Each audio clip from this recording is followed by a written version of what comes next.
beautiful hills. Yeah. So we've got to give Te he Māori ora. Te whare etu nei, tēnā koe.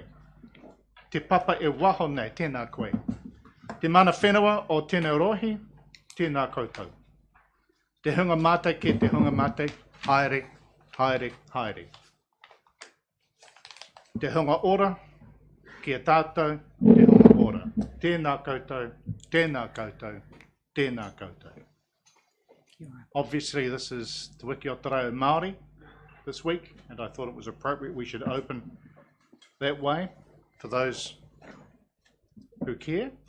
What I was doing is welcoming you with the breath of life, offering greetings to the building, greetings to the ground outside, greetings to the people of this area, a farewell to those who've passed, and turning to greet those who are living.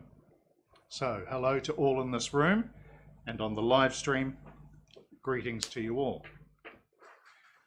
I'll open the meeting of the Community Wellbeing Committee for Tuesday the 12th. For those that have been waiting, our apologies, but the council meeting did go a little longer than expected, but that's why the start time was written down as at the conclusion of the extraordinary council meeting.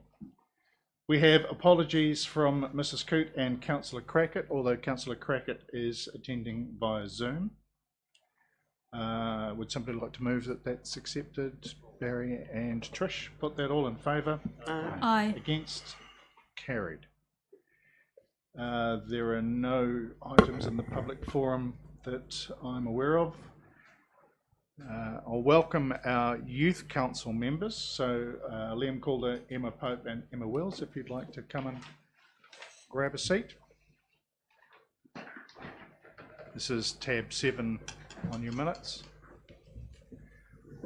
Welcome along to the meeting. Thanks for giving up time to come along. We do appreciate it. Kia ora councillors, Mayor and Mana Whenua reps. My name is Emma Wills and I am here today to speak to the questions passed by Council around climate change. To better involve youth, we need to be included in decision making. If there is anything specific you would like our ideas on, we would prefer involving those passionate about climate change in a council workshop and really delve into specifics with you. It would be preferable for us to engage in a planned one-off conversation rather than for us to provide smaller comments throughout the year. An example that fits into our idea around signage has already been implemented by parks with their low mow information signs. We want to see council focusing on the good news stories and positive information. Changes do not need to be massive, it would just be good to see steps forward in the right direction. When it comes to focusing on greener practices, we were pleased to hear that environmental options are being chosen with public parades, opposed to foil streamers which usually make up a ticker tape parade. Kia ora, I'm Emma and I'm here to speak on the vaping section of this report. The Community Advocacy and Volunteering Committee is a devised and have many different insights around vaping. Our committee felt there is a strong uptake in vaping with peers across all schools. A cause of this is social pressure to vape in school bathrooms. This feeling was backed up with 2/3 of our reports being introduced to vaping from peers and nearly half receiving their products from peers. A quarter of respondents vape daily and 15.25% of respondents vape weekly, monthly, with the majority starting for social reasons.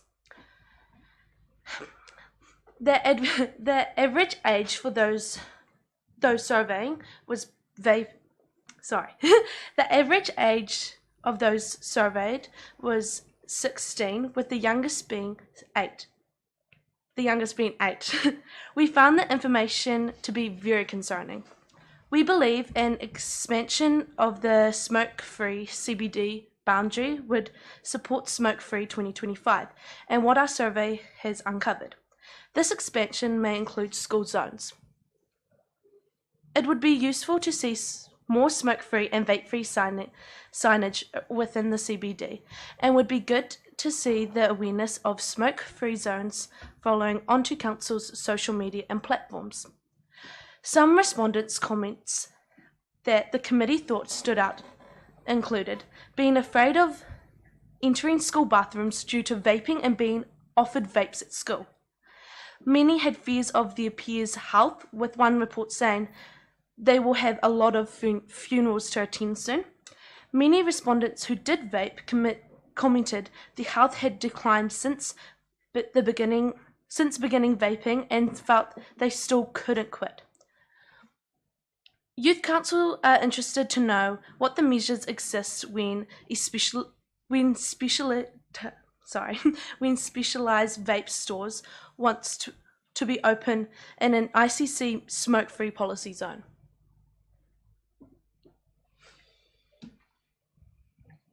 Okay.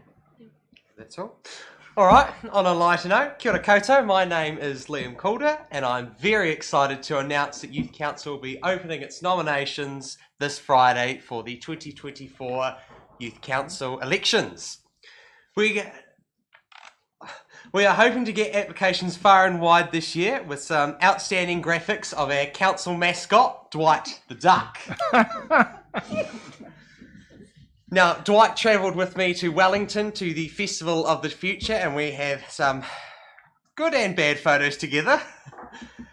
We're looking at new processes to gain more attraction, hence Dwight, which we were hoping to share, which was in your last Community Wellbeing Committee report. Nominations close Sunday the 15th of October, so make sure to tell the 12 to 24-year-olds in your life that Youth Council is gearing up for another year, and we would love to have them here for a ride. You two, fresh youth councillors this year, how have you guys found it? Thoroughly enjoyed it. Yeah, loved it. So, that's all from me. Right, excellent. And that was a very vibrant challenge. I thought you were asking us if we were going to join for a second there, Liam. No word from Until the I heard the age criteria and realised that nobody fitted it. I'll take it. On a serious note, thank you for your challenge around climate change. We have heard how you wish to be engaged, and it's really useful and brave of you to tell us. So thank you for that. And interesting feedback as well on vaping and some concerning statistics. Before I cast out to the councillors, you suggested that we look at expanding our smoke-free boundary from within the CBD. If smoke-free New Zealand 2025 is 18 months away, is that a useful thing to do? Well, I personally, I believe it is, because the faster we can stop or prevent people from vaping, the better. So yeah, I think it is. Cool. Thank you. Grant. Yeah, thanks, Chair, and welcome. And it's always great to have you people here to just hear your voice. I think you share a valuable perspective, so thanks for coming. Just with your public awareness piece on social media, so what is the best way to engage with youth? What type of social media are youth using to get their information, and how do we as council connect to them in a meaningful way that, you know, if we think of the museum or think of some of the projects we're bringing forward, or we just want to hear their voice, what is the best social media channel to communicate with youth or receive information from youth in your perspective? So from your peers, or is it Facebook? Yeah, I would say Facebook and Instagram, paid ads on Instagrams that come up on a feed. And the museum video was a really good example of it, engaging, and it was very vibrant, as it was a really cool video that was made, and it had an awesome flow through the whole video. So those are things that engage us, and just, yeah, thought-provoking words as well. Yeah, because I know a couple of councillors went down to one of the schools, and a lot of those kids knew nothing about the museum project. So that worries me that we're not communicating or connecting with those kids, you know, young people, you know, so this is high school. I think more opening it up to a younger range I think a lot of people go, "Oh, it's museum council stuff. That's not really me." Is it just because it's some of the big words that they can't understand, or it just doesn't interest them? So maybe including an element that does interest them. Just find out what engages people. Well. So then, could I put it? Sorry, Chair, could I put a challenge to you as, you know, it's a really important project which I'm leading, and it's an important project for a city. So, in Youth Council, can I challenge you to think about how we can communicate the museum story through social media, and you come and advise us. So you be the advisors around it to us, and through Lisa and the comms team, so that we are making sure we're giving ourselves the best opportunity to connect to you people who are really important people as a part of that project. So I'll be keen to get you thinking about how to do it, and if it's you guys doing some TikToks, or it's the mayor doing a TikTok, then I think we're all up for that.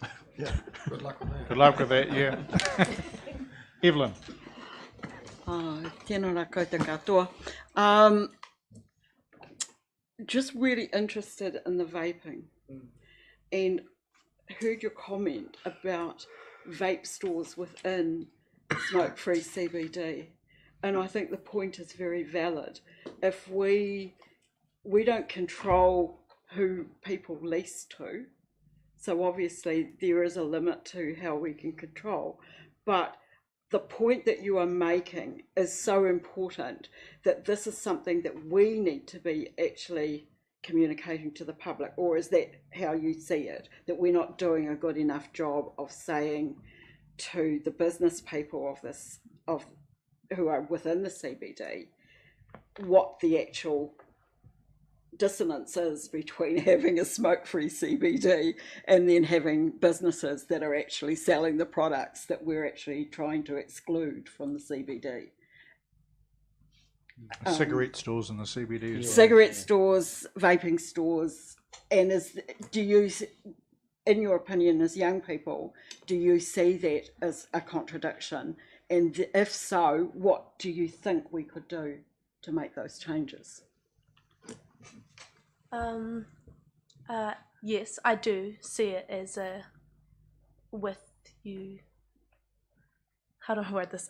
Yeah, I do see it with. We do see it with the council. So the CBD and the vape store. It's just kind of random. That it's smoke free, but we're allowed shops promoting this product. Sorry, what was the other part of your question? How do you think you're the group that with whom you have some concern, you know, uptake as young as 8, so therefore how do you see that the council could influence what the business owners within the city could be doing to help diminish the uptake of vape? Well, I don't know if you guys have any. You don't have any control on not letting vape stores in the CBD, do you? No. Yeah. So I'd have to talk to my committee about it, and I'll get back to you about that. Thank you. They're meeting tomorrow. I'll be there. Trish, you will too. I see that on the agenda. Tēnā kora, Liam and Dwight, this question's for you. As an educator in the city, I know that vape use at school is rampant. What are you guys doing in your schools to counteract that? So I'd like you just to take it back, even perhaps with this wonderful new group of councillors you're going to get. See if you could develop a campaign or something, because we know it happens in bathrooms in schools. We know, and no school is different, even though they might say it. So we really do need to stop it, because it's creating a bullying issue as well. So if you could come up with some ideas, and even perhaps the Ministry of Education might be able to help. Okay, we'll look into that. Thank you. Great. Good question. Steve. Kia ora, Youth Council. I just had a question, just out of interest. What was your mechanic to access the 164 responses? I thought just working in with schools directly, you might have been able to pull more students. So what was the process there, and is there an opportunity to get more of a sample? Because those are some frightening statistics, but I wonder whether some of those could be higher with more people. Yeah.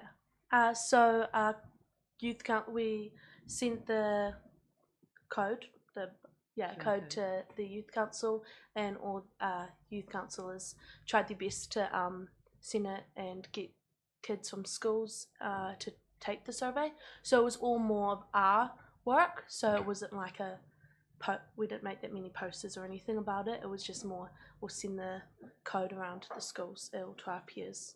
Yeah. Repetition was a big thing. Just constantly chucking it out Annoying there, them. annoying them, just to get them to do it. Yeah. Even if you hadn't done vaping, just do it. We want those numbers. Cool. Mayor Clark.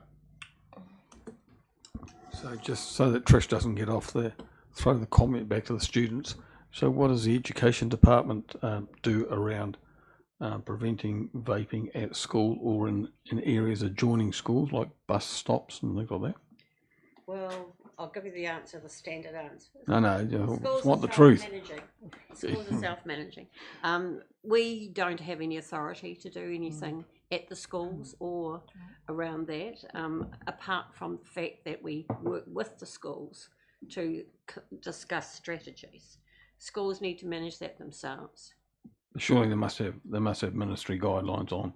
No, We you do can't. have ministry guidelines on vaping, absolutely, and then we give those out to the schools. So they would prohibit activities at school, you'd Um, assume?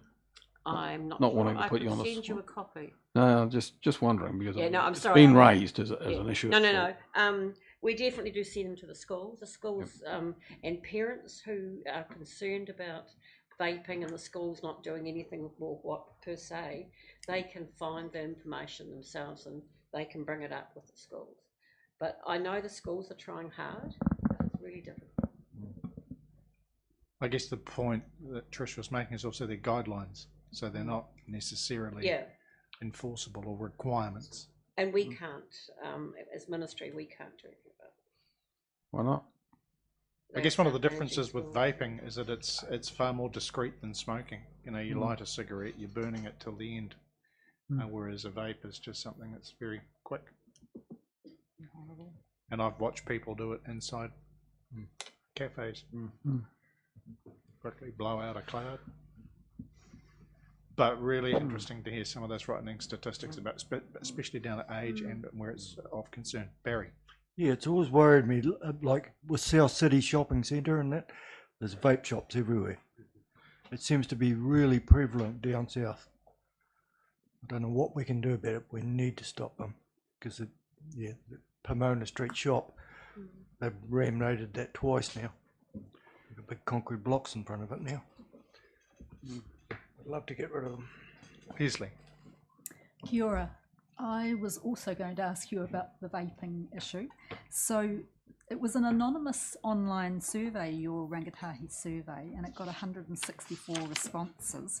But I noticed in your notes you said young people tend to see consequences in speaking out. So even with an anonymous survey, are you indicating there were some young people who didn't take part in it because they were worried about speaking out? And the other thing I saw in your note was that you said the size and scope was limited and only provided an indication. So if it had been a bigger survey, would you have expected a different result? Or do you think this is a very good indication of the young people you're dealing with?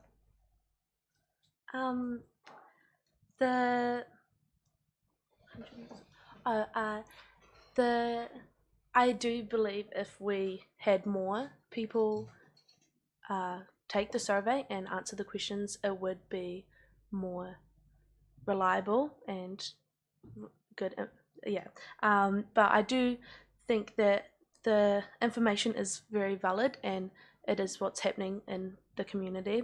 And about the young people having consequences of speaking up, even though it was an anonymous survey, do you think that was a factor in some people not responding? Oh, we did get really good comments in some of it, but there was parts when you could tell people were taking the survey as a joke or not answering the proper what actually is going on, if that makes sense. Yeah.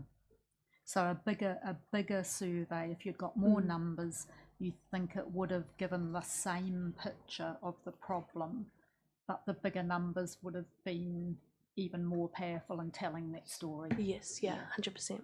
Yeah, thank you. Rhea. Kia ora. Thank you for presenting to council today. Just a couple of questions, and yes, it's on the vaping. In your code, are you suggesting that it was a QR code for the survey? Yeah. Yeah. Okay. Cool. Was there any links to like cessation programs on that survey that people could actually click on if they wanted to help with their nicotine addiction? Because smoking is a nicotine addiction. So I'm just wondering, like, was there a link on that QR code for cessation programs, smoking or to stop smoking, vaping? There wasn't, but it's a good suggestion for future. Yeah. Yeah. With your next, I'm presuming that when you get your fabulous new council members, that you'll run another survey to improve on areas of like caption and how you can deliver it. Have you got a timeline of when you'll reconsider running another one to kind of balance and give weight to this first initial one? Well, our committee has not discussed that yet, so sorry, I'd have to get back to you. Tomorrow. Yeah, no, that's great. So I just congratulate you guys for putting this together. As I said, smoking is an absolute addiction for a whole lot of people in our country, and it seems that the preference now for giving up smoking is to take up vaping, and those two wrongs don't make it right. Mayor Clark, then Tom. Just a couple of quick things. I just wonder whether we could help the youth council with a like we went to the mall. Rhiannon went to the mall. Her team did one day, and I think we got about 500 or 600 going to the mall, and we just asked them a question: could we do the same for vaping if we want to increase the uptake? Sorry about that, Rhiannon. And the other thing is it was the issue of where vape shops can locate. Now, we'd have some pretty tight controls around a liquor outlet on Air Street, for argument's sake.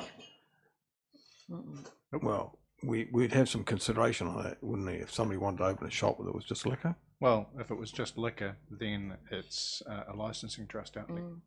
Yeah. So what makes me wonder is that given that we want Air Street to be family friendly and pedestrian friendly, it sort of doesn't sit well with me that commercially a vape shop can open there. So if there was a new venue setting up in Esk Street, if the licensing trust wanted to set up a bottle store in Esk Street, it would, in that case, it would, under the local alcohol policy, it would need to be publicly notified, and there would be the chance for the public to feed back into it and say, no, we don't want that. And it has happened in Riverton. Yet both are addictive. One has some laws applying, and the other one just can do We what had it the wants. same with legal highs for a while. Synthetics. That's Yeah, right. synthetics. Yeah. Okay. Something to consider. Tom. Kia ora. Your study was essentially a snapshot in time, wasn't it? And it doesn't really tell us whether this is an increasing problem or a decreasing problem. And it goes to, I guess, Rhea's question about whether you would run another one, because that would be very helpful actually to know whether this is increasing or decreasing. But if I can turn it into a question to you, I mean, just from your own experience, do you believe, and I know it's believe because you don't have data, but do you think that we are seeing an increase, or is it peaked and it's coming back down again, or where do you think we sit in this epidemic? My personal opinion on vaping, I think it is increasing and it's getting worse. And it's sad seeing these kids at school and just in the city vaping. So I think it's increasing, getting worse, yeah. Yeah, I'd say as well, it's increasing and it's becoming a norm, and we need to stop that and break that cycle. I work on Esk Street, and when I first started at my job, I could see the other side of the street. Now some days I can't. And that's the sad fact that it is increasing. I don't think we've reached peak yet, but even within schools, it is a huge problem. Thank you. Councillors, any other questions or comments? If not, I'll move that we receive the report. Second that. And seconded by Councillor Soper. I'll put that all in favour. Aye. Against? Carried. Thank you very much for coming along, Emma, and not Emma. You'll And be the duck. interested to know that actually with all the years that we've had the Youth Council coming along and presenting to us, that we haven't had the amount of engagement backwards and forwards between councillors and the Youth Council that we have had in this past year. So thank you for that. Thank you. I think we have a younger council. Well, of course. I'm just going to hold that one. I'll see you tomorrow. Oh, you're taking the duck. Thank you. Councillors, that brings us back. I'll go back to tab 4, the minutes of the Community Wellbeing Fund Subcommittee. Trish, that'll be your committee. What's that? Do you want to move that they're received? Yes, please. Sorry. I can second it. Seconded. Grant. Any questions, comments? If not, I'll put the minutes all in favour. Aye. Against? Carried. Minutes of the Community Wellbeing Committee from August 8th. I'll move. Seconded. Barry. Put that all in favour. Aye. Against? Carried. Minutes of the District Licensing Committee August meetings. Move. Move Peter. Seconded. Second. Leslie. Thank you. Any questions? Put that all in favour. Aye. Against? Carried. That brings us to tab 8, which is the Sandy Point Domain Master Plan and Management Plan. Caroline and Chris. Kia ora koutou. This Sandy Point Domain Master Plan and Management Plan paper.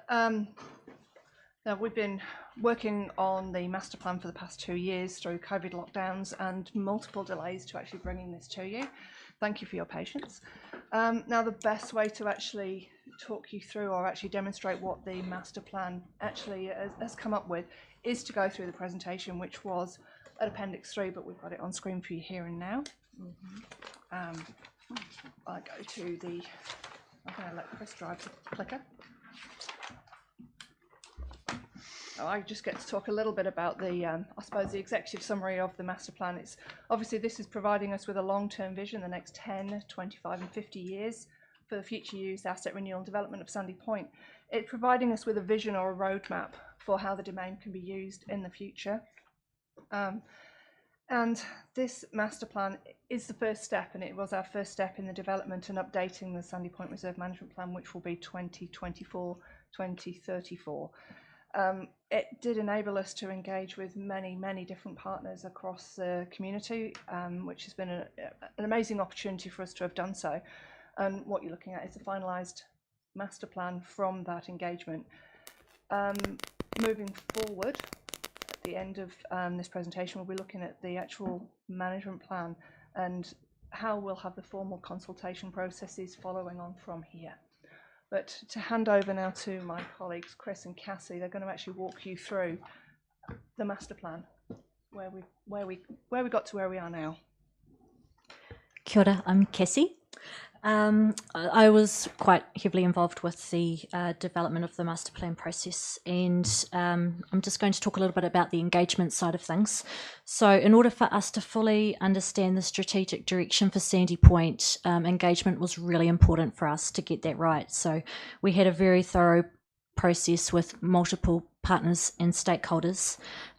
We also worked really closely with mana whenua from the very beginning and throughout the whole process as well. And it was very robust and repetitive. A big highlight for that was the resident survey, which was sent out to all the residents, and we had over 1,500 responses. So it was just great to be able to get that targeted, and also making sure that it reached out to the public far and wide as well to get those responses and what people wanted to see. So just a bit of a snapshot that's in front of you there. Just some key things that we found Sports and recreation is really important for people who access the space. There's a lot of appreciation for native vegetation and pest control. Wayfinding and safety and security is also really important to people who visit Sandy Point. And also we found that there was a few comments around sea level rises and also what else they could do out there, like the amenities to support them. Thank you, Cassie. So, Corcus Bowen, I hope. Appreciate the time that you guys have taken to go through this in detail. What you're looking at up on the screen at the moment is the existing situation. And what you'll see is you actually see a whole lot of discontinuous exotic forestry operations. You'll see 17 different club buildings in various states of repair. You'll also see a whole lot of different recreation opportunities that have evolved over time, and they're not necessarily interlinked with one another. You'll also see a significant amount of eroding network out there, once again of various state and condition. And so what we're looking in this master plan is to take this existing situation and move it forward so that we can plan for a better future.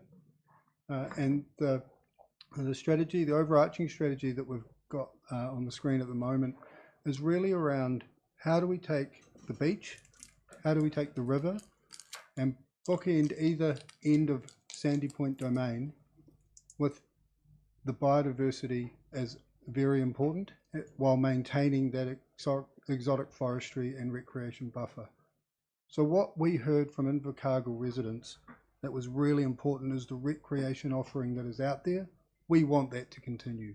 We want to enhance that, and we want it to be an attraction for people to come and visit. In addition to the recreation offering, it's also that visitor experience that's really important. That visitor experience at the moment has evolved over time and isn't necessarily well connected.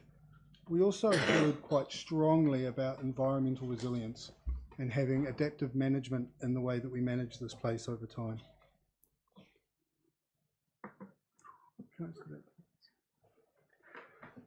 So to further explore on those three themes, enhancing the recreational offering. So what are we talking about there? We're talking about motorsports, we're talking about water sports, field sports, equine and canine opportunities, the multi-use facilities that we have out there. We really want that to continue, but we want to lift the level of service that we're providing out there. When we talk about sharing and hub facilities, we're aligning to our recreational spaces and places strategy that we've been developing through Active Southland across Southland itself. When we're talking about the facilities that are out there, if they reach their end of life, are we supporting our clubs in the best manner to continue out there in isolation, or should they be connecting together as a hub? And what's really important is there is some underutilized area out there that we want to develop as multi-use. Now, if the trends that we see continue, this is when we start looking at the 25 and the 50-year vision. And what that means is that we continue to hub those like activities out there so that the level of service can increase. We're trying to look at where those hub facilities are best located when we think about the changing river, when we think about the changing beach and planting out. When we think of the 50-year vision and that's aspirational goals, what does a visitor pavilion look like out there? And so if we flick through the next couple of slides, what we see is the ideal scenario. So we've got these opportunities out there and we want to really lift that level of service. Now, visitor experience, this is really important, and what I want to make sure that I really want to hammer home here is around how we can better design this place for a really fit for purpose visitor experience. And so over the next 10 years, what's really important is that we address the roading network that's out there. So providing a second access through into Sandy Point rather than the sole access that often is quite close to the river. When we look at the multitude of roading network throughout Sandy Point, we need to be quite targeted on how we manage that. We want to really provide that visitor experience to align with that the requests to return it to more native state. So how can we expand on Fosbender? How can we expand at the north of the domain? How can we expand on the native experience that we have down at the south of the domain? And again, if these trends continue over the 50 and 25 year period, that's where we're thinking of looking at what kind of opportunities can we have at the end of Ōritu Road. And so do we want to have a pontoon at the end of Ōritu Road so people can access the river from there, so they can experience Sandy Point Domain from the water, not just from the land. And so we want to continue to look at the visitor experience out there. And if these trends continue, we may need to consider how we manage that roading network past a visitor pavilion, and whether that road adjacent to the river is viable for the future. So as you'll see over the next couple of slides, here are some key images of what we're looking to present in that space. What's really important for Sandy Point is the ability to tell a story about the history that's there. And so at the moment, the storytelling that's out there has evolved over time, but we're looking at getting a really clear story that we're selling out at Sandy Point to get people to visit this place. Now, to build on the third theme around environmental resilience, in our district plan, we've got areas of ecological significance, and this place itself is really unique when we talk about the podocarp forest that's out there. Over the first 10 years, we're really looking at centralising that exotic forestry. So any of the current commercial operations that are occurring around the southern tip of the domain, when that expires, then we actually start replanting with native, just to increase the biodiversity that's out there. What's really important to address is the slash that's left over after that native forestry, and the biothreats, the broom and the gorse that also turn up after that. So once again, if these trends continue, we really want to start connecting those environmental plantings to those areas of biodiversity, ecological significance. We want to expand the wetlands that are there to be better fit for purpose and connect those environmental plantings. The riparian margins and how we connect the river to the beach through this important area is really important, and that's how we're looking to evolve the Sandy Point experience through this environmental resilience. Once again, you'll see a couple of slides here around what could be if we're thinking about Shangri-La, if we're thinking about 50 years time. What do we actually want Sandy Point to look like? Now, if Cassie goes on to this next slide, there's a lot of noise on this slide, but it's what I'd call a strategy on a page. These are the three themes together, really focused around that recreation opportunity, focused around that visitor experience, and how we build environmental resilience. What's the next step here? Cassie, do you just want to talk about that a little bit? Yes, so just briefly, you've got the existing recreation on the top, and then you've got visitor experience and environmental, and those first three boxes and the first 10-year boxes will be the ones that we'll be focusing on as we review the 2012 Sandy Point Domain Management Plan, and then 25 years and 50-year vision, they'll be the subsequent management plans when they're under review as well. Thank you, Cassie. That is really important, that the focus is on the next engagement. One of the reasons this project was delayed was we're looking for up-to-date LiDAR data to inform what we want to do at this site and see if it aligns. So what you're looking on the screen is what are those 1 in 100 year storm surges? So this isn't what the status quo is, but this is how inundation occurs in that 1 in 100 year storm.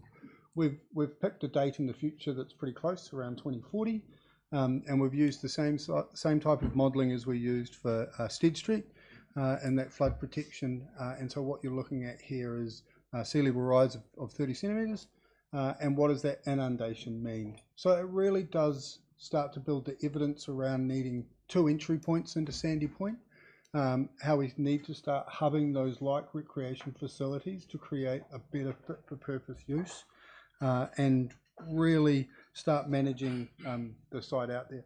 As you can see up there, some places are affected and some places are not. I wanted to finish off with just showing a schematic on what does it look like from now until what I was saying is 50 years time.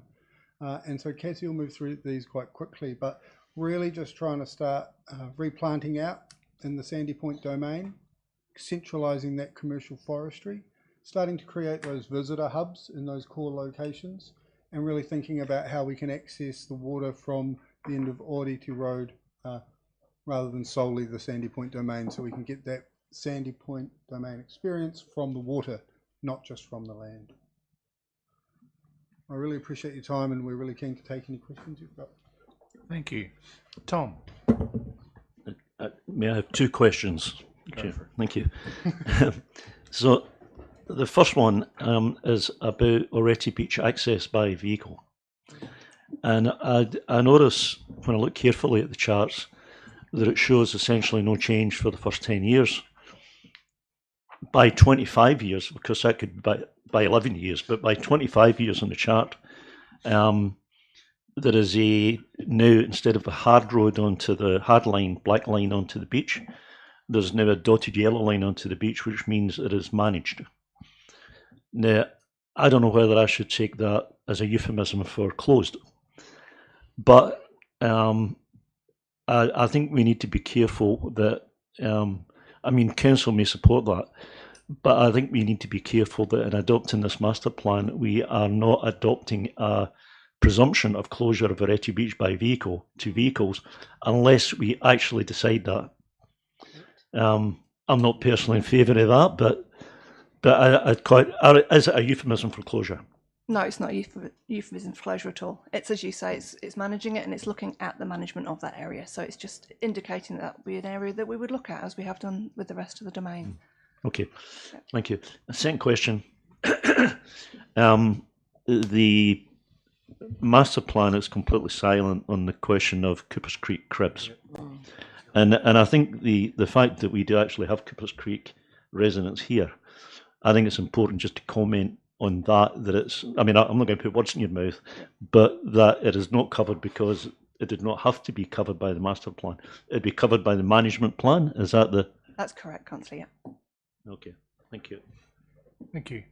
Barry. Yeah, I too was going to bring up Coopers Creek. It's a very important area there. But with having the 2 roads coming into Sandy Point, and we've got enough hoons racing around there at the moment in the sand, are we going to have any sort of security that we can catch people like that? Like they burn cars down there and do all sorts of weird things. So particular SIPTAD issues such as that will be addressed through the management plan. So the master plan again is just looking at that long-term vision. So any specifics around that would be addressed through our management plan, which is where we want to step on to next. Very good, thank you. Ria? Thank you very much for your presentation. 2 questions were stolen, so I'm kind of adapting mine a wee bit. In the vision for the vision for 50 years, I note that there's a lot of areas defining what's being used, what it's called, and then just coming back to the beach access for the parking, with the engagement that you undertook, how many people approximately were engaged with, and how many opposed or supported there to be beach parking off to the side? So I guess I'm asking, like, how has that been received by the public? Yeah, Councillor Bond, I think the easiest way to address that is it wasn't a specific question that we asked within the master plan. It wasn't one of the specific areas that we addressed in that way with that question, so I can't answer that, I'm afraid. Okay.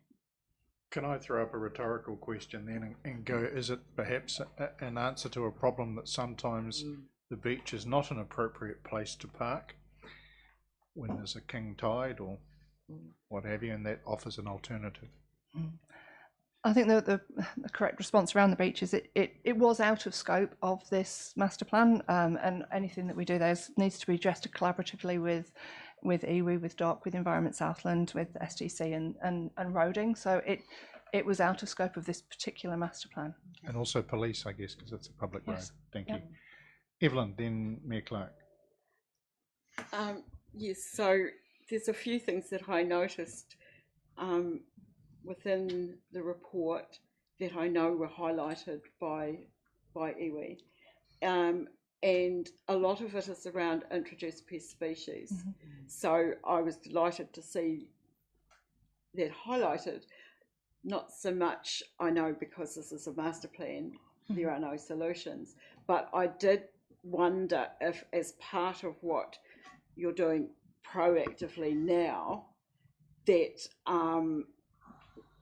because it's been indicated that these are concerns, that there is already some work being done by parks, for instance, with saltwater resistant plantings on the southwest and all those sorts of things, and with the extraction of some of the invasive species that are around in some of the freshwater areas, which have been raised concerns about. And in that way, are you already indicating that you're accepting of the premise of the master plan, that these are things that need to be addressed? Under the current management plan, we do have some pest management control of both predatory and ecological plant species. So we are undertaking pest control work already, and hopefully we'll identify more specifics in the next management plan to ensure that we're actually targeting the right species going forward for the next 10 to 20 years. And so as you remove these less attractive species, are you already immediately sort of replanting with more indigenous species in those places to give them a head start too? That is what we are planning to do, yes. Thank you. Yeah. Mayor Clark. Yep, a couple of things. Good to notice that my dog that gets periodically lost is now wayfinding. So I was really pleased about that new terminology. Two things, I guess. One, really good on the feedback that the ranger needs to come back. But what isn't there is that going to be a residential position again or not? That would be addressed through the management plan, Mayor Clark. It would have been nice to have known that, because I get a lot of feedback, having lived out there, and we walk dogs out there most days, and the degree of damage since the ranger has gone, and I don't want to get drawn into the issues of why he left, but I do know that, it's created us a huge amount of problems. When he's there residentially, or she is there residentially, they have a presence that people are aware of. So I think a rethink on that residential location, and I know covering it's the issue, would be helpful. The other issue is the issue of Cooper's Creek, and I think one of my colleagues raised that, and I'm not sure they got the answer that I would be now seeking, but on page 34 of board books it says stakeholders who are licensed, who have a license to occupy, will need to have documentation restructured until the management plan has been adopted. And that, given the current dispute that we've had, which is ongoing for my recollection 2-3 years now at least, it seems a little bit of a heavy hand to me. I just wondered whether what is proposed by that restructuring of documents, because it sounds like we're going to restructure the documents and until we get a bit further down the track when we have the management plan that might clarify that. And given that we've got disputes in that area, I just would like to know that we're not heading into another round of disputes, I guess. We're not aiming to restructure any of those documents immediately because we are waiting feedback on those disputes, as you said. Okay, thank you. There's no immediate work in that area at the moment, Mayor Clark. Yep, that's all good. Thank you. Bring back the ranger. Grant. Yeah, thanks, Chair. Some questions and some comment. Notice the reference around the Tiaroa Trail, so coming off the end of the beach and then going across. So that's the original. Was the original trail? Was it many moons ago? Feedback from Mana Whenua indicates that it was, yes. So that'd be interesting to explore how we could potentially connect that up again, wouldn't it? was a very expensive bridge. I know. Just a thought. The road closure down the side of the river. What's the thinking there? I'm going to let Chris answer this one. He's a lot better on that technical roading stuff. So that's what I meant by when I said if these trends continue. So at the moment we're seeing lots of inundation in that location, and so what's really important that was developed through the master plan is the idea of creating secondary access, so that in times of the 1 in 100 year storm, there aren't people out there that are stuck. They do have options moving forward, and moving forward into that 25 and 50 year time frame. If that road is becoming cost prohibitive to maintain, then actually we can think about different options. The only way that would occur is through subsequent management plans. So at the moment it's being raised because the data that we're receiving is indicating that we need to have different management options, but nothing is decided. It's simply something that would be developed through subsequent management plans. So just to follow your logic, we go from 1 access to 2 accesses to 1 access over 50 years. Well, that's what the plan shows. We're focusing on the first 10 years as the next step. Yeah, but sorry, didn't I hear the argument was we want to have 2 access ways for safety and getting people out over 100 years, but we're going back to a 1 access. And then we want options moving forward. Okay. The forestry removal, how much area has been in commercial forestry out there, roughly? I honestly haven't got a rough figure in my head for you, Councillor Dermody. I can bring that back to you. I think it's 200 hectares. Yeah. And what I'm thinking, what would like to understand more is, the plan requires quite a bit of capital. Have you done any costings around the cost of the plan? Those are what we'll be working through with the management plan. So the management plan will give us costings for the next 3 years, which will happen at year 4 of the long-term plan. But surely you've done some sort of sniff test of what it would cost through the 50 years to set up the bench park and eco park and that sort of thing. In all honesty, the master plan is not that detailed. It's not got that focus on it. It really doesn't have the focus on the economics of that master plan. It is literally, what do we see as a vision? It's not a costed vision. Yeah, so if you purely look at it through a financial lens, the next 50 years is going to cost a considerable amount of money to ratepayers to execute the master plan. And I'll answer, sort of lead you to that path where if we maintain some level of commercial forestry there, maybe it can be self-funding, as opposed to it just being a net drag on the ratepayers. So I'll address your first question around, is it going to cost a whole lot more? We're going to approach the master plan in 10-year segments through the management plan. Through the development of that management plan, that's when we start costing the foreseen actions and development. So I would not necessarily agree with your statement that it's going to cost ratepayers more money. We simply don't have that information yet. But Caroline was going to address that. But if you look at what you're proposing around the pavilions and those sorts of things, I mean, they cost money, don't they? Yep. The forestry, to go back to that question, we're actually looking at it as a whole, as where we've got exotic forestry at the moment, that might be moving towards being indigenous forestry, which we can also seek carbon credits for. So we're looking at ways of keeping the forestry out there as an economic source, perhaps not as exotic pine forest and harvesting it. So we're looking to maintain the funding source out there, but looking at it differently, looking at it in a more environmentally friendly way. But at 2050, carbon's worth 0, so there's no carbon tax. There's no carbon credits. For carbon neutral at 2050, carbon credits worth nothing. That's reality. Well, that's the theory. No, that is the reality of the carbon model. So I think we've got to think about it.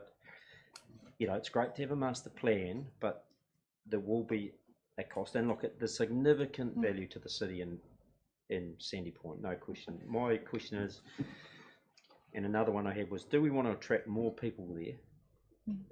And what's the ecological impact of that? Or do we just want to manage the experience of the people that go there in a cost-effective way, which is friendly to the environment, but still maintains the unique values of that environment? Because I know a lot of people, including myself, I go there to be sort of relatively by myself, and to have a pretty sort of managed experience, as opposed to go there and try and buy an ice cream and have a sort of a visitor experience, which might be more, you know, appealing to a national level. But I think fundamentally, Sandy Point is a treasure to Invercargill people and maybe wider Southern community. But that's, you know, that's the primary purpose in my mind. But I'm happy to listen to other arguments. But it's a real ecological, spatial freedom place for the city, as opposed to let's trying to turn it into a more visitor experience and ultimately a commercial piece. Just my thoughts. And thanks, Chair. So a question around process. We're being asked to endorse officers proceeding with the management plan two-step public notification process. Do you want to run us through those, Chris or Carolyn?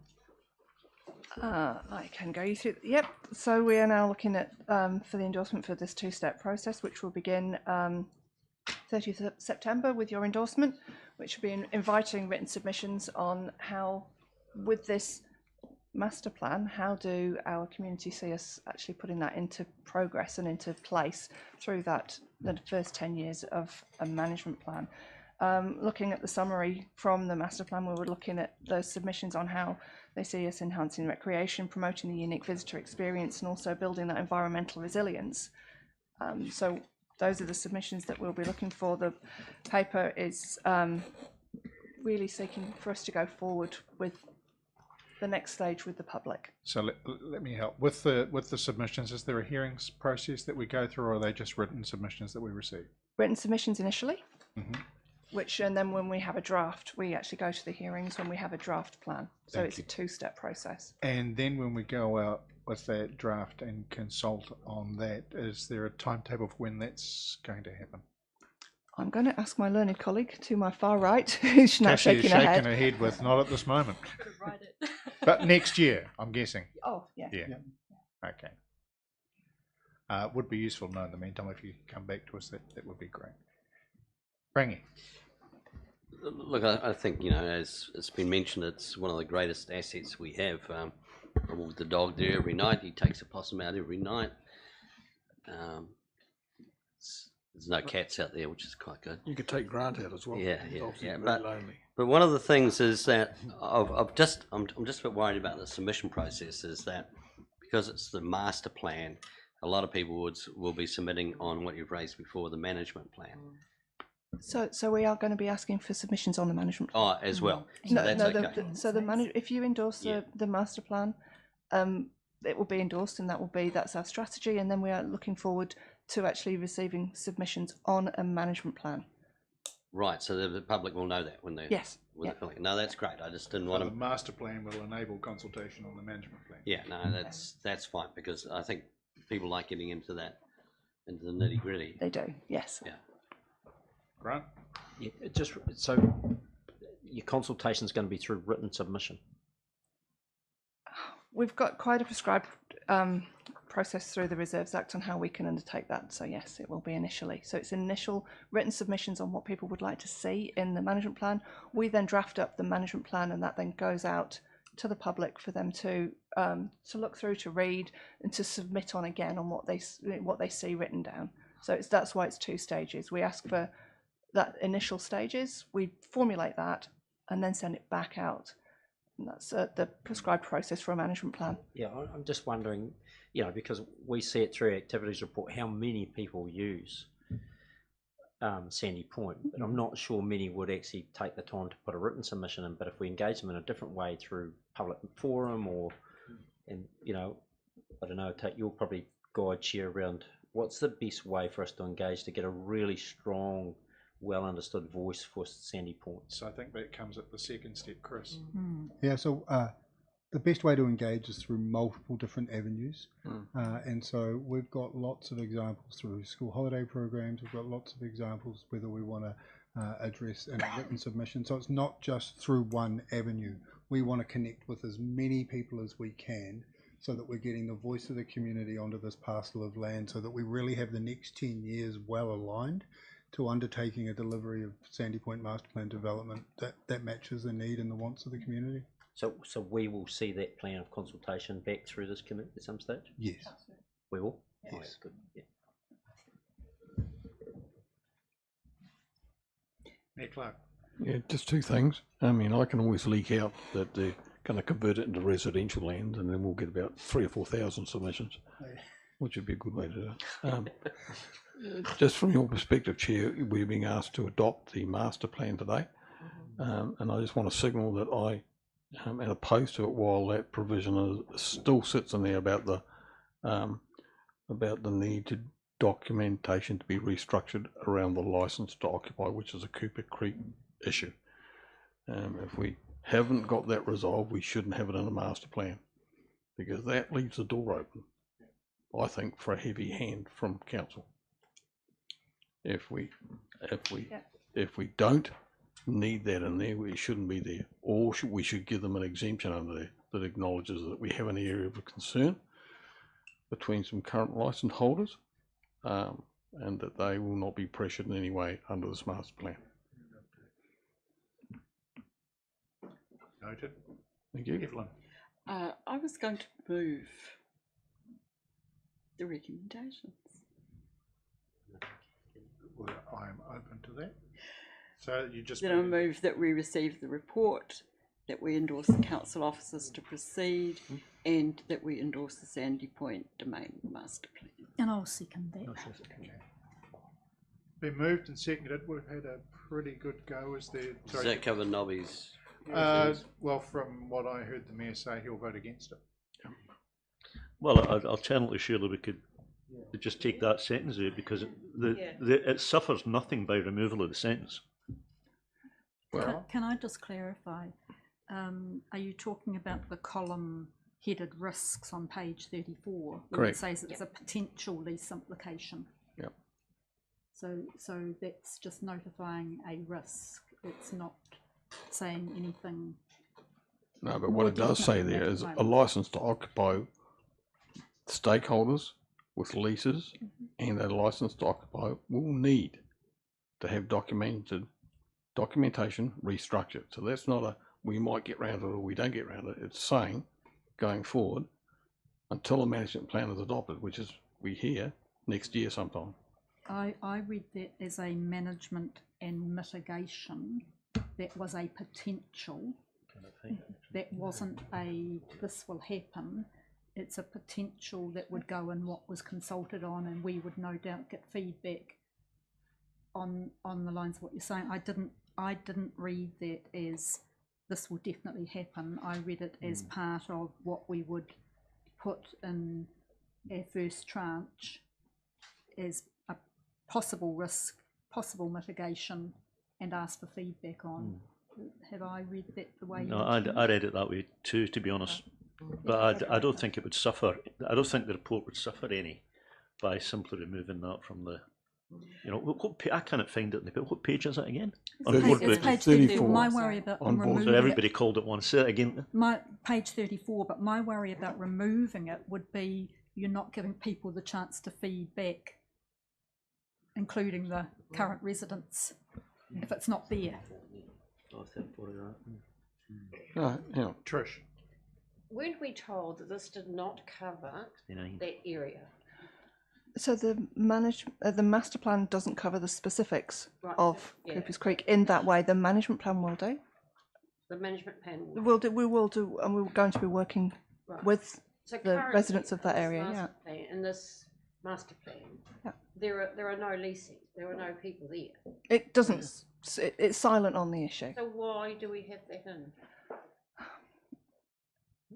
It was because there is an area there that we needed to address in some way. So Mayor Clark, then Evelyn, then Barry. Help me if I've got this wrong, but the 12 or 13 licenses to occupy, leaseholders, call them whatever you like, out at Cooper's Creek, are in the zone for this. Yes. Oh no, that's what I thought too. Yeah, They're at just Sandy Point. see if you can work that one through. Absolutely, yeah. Kia ora, if I can explain that a little bit. What this does is this outlines a vision. There isn't any specifics that are approved or declined as part of this master plan. It is a vision. It tells council what the people who contributed to this process said they wanted to see out at Sandy Point, the recreation offering, the unique visitor experience, the ecological importance out there. Any specifics around a license holder or Tiratonga or anyone like that, that's managed through a management plan, and that's the next stage. So this is the vision and the direction that we want to head. It's not the specifics that you're talking about. Evelyn. Yes, that was the point that I was going to raise, is that Cooper's Creek are not the only people that have licenses and leases and things like that. So let's be really clear, this talks about the sports clubs, including Tiratonga and all those things, who may, over the period of the master plan process, have to have discussions about their site, the implications, all those sorts of things. So it's not one group of people, it is the whole spectrum of users who have user rights currently. Barry. Yeah, I was just very worried about the Cooper's Creek situation. So as long as it's not part of what we're to vote on, then I'm happy with that. Yeah, Clark. Yeah, no, I'm not happy about that. Look, I've heard previous discussions from our mana whenua rep before about the unease of the Cooper's Creek people on Sandy Point. And that's the right to have. I don't dispute that. But while we've got an ongoing dispute with them, we should not be writing in a document. This is not as general as the staff have said. And I'll read it again so everybody can be really clear. Stakeholders with leases and a license to occupy will need to have the documentation restructured. So that's not a suggestion. It needs to be restructured until the management plan is adopted, which we've heard is next year potentially. So in the interim, they need to have documents restructured. Now, the documents are the core of the dispute out there with Cooper's Creek. Has been for many, many years. And certainly from my perspective, being involved with this, I think we've done extremely poorly by them in managing that conflict. So I don't want to add to that, to have something in there that says, well, we're going to change the documentation around them. I don't care about Tiratonga, but around them where we've got some dispute, we should not change the paperwork, I guess, the conditions of the ability to occupy while we're in dispute with them. So can I ask this question? Would it be more appropriate then for us to change the wording to may need to have, because it is general over all leaseholders, rather than will? Because your concern is that you feel that it will require change, whereas... No, I still wouldn't agree with that, and I'm not trying to block any resolution to this. I've noticed, and this predates the current people sitting at the top table, how council, previous management of the Parks and Reserves have dealt with the Cooper's Creek issue. It's been bloody terrible, to be quite honest. That's my personal view. I've been involved on both sides of that fence, and I don't want to leave the door open for an escalation of the dispute. If what the staff have just told us is that this is just an interim step that they don't need to take until a management plan comes in which will manage the situation, then why don't they delete it? Ringy. Look, just from a technical point of view, the way I see it is the bit that Nobby refers to in that table is just in the report, and we're receiving the report. We're actually, what we're adopting or endorsing is the master plan, and the master plan actually doesn't contain that wording. So we're not endorsing the report. That is a statement within the report, and removing it from the report doesn't, it's done. So everything I see in the master plan, if we adopt it, does not any way refer to that. We're receiving the report, we're proceeding with the two-step plan, and we endorse this attachment with all the fancy photos and stuff. Can I ask you, in terms of the wording of that, through you, Chair, the sentence doesn't Thank read... you, because I was going somewhere else for a second. Sorry, I beg your pardon. On you go. Michael, I'll come back to you, Tom. Through yourself, Chair, but we have to provide a risk and assessment in relation to the report. The report does highlight that as being a potential risk. I do acknowledge that the word will and may can be altered, and would suggest that is the case in relation to the report. It does not change the recommendations because it's not attached to the actual recommendations. The recommendations are in relation to the master plan and not that actual report. But for releasing this up to the and publishing the paper, I would suggest that we make an amendment in relation to the risk assessment and change will to may. Okay. Sorry, Tom. I think the sentence is wrong anyway, isn't it? Shouldn't it read, stakeholders with leases and a licence to occupy will not need to have documentation restructured until a management plan has been adopted?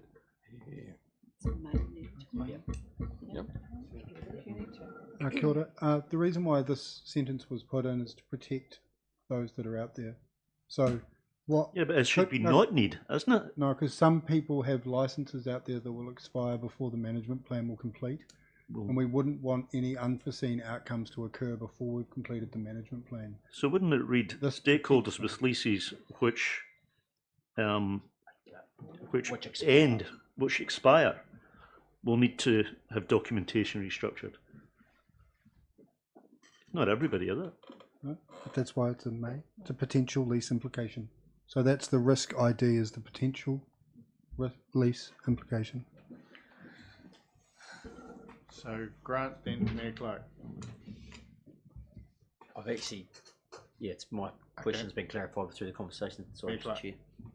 So, wouldn't we, if we've got a set of rules in place at the moment under whatever document we've got for Cooper's Creek, if some of them expire and we know that we've got a plan coming next year, why wouldn't we just have a provision that rolls over the conditions until we get to the next master plan?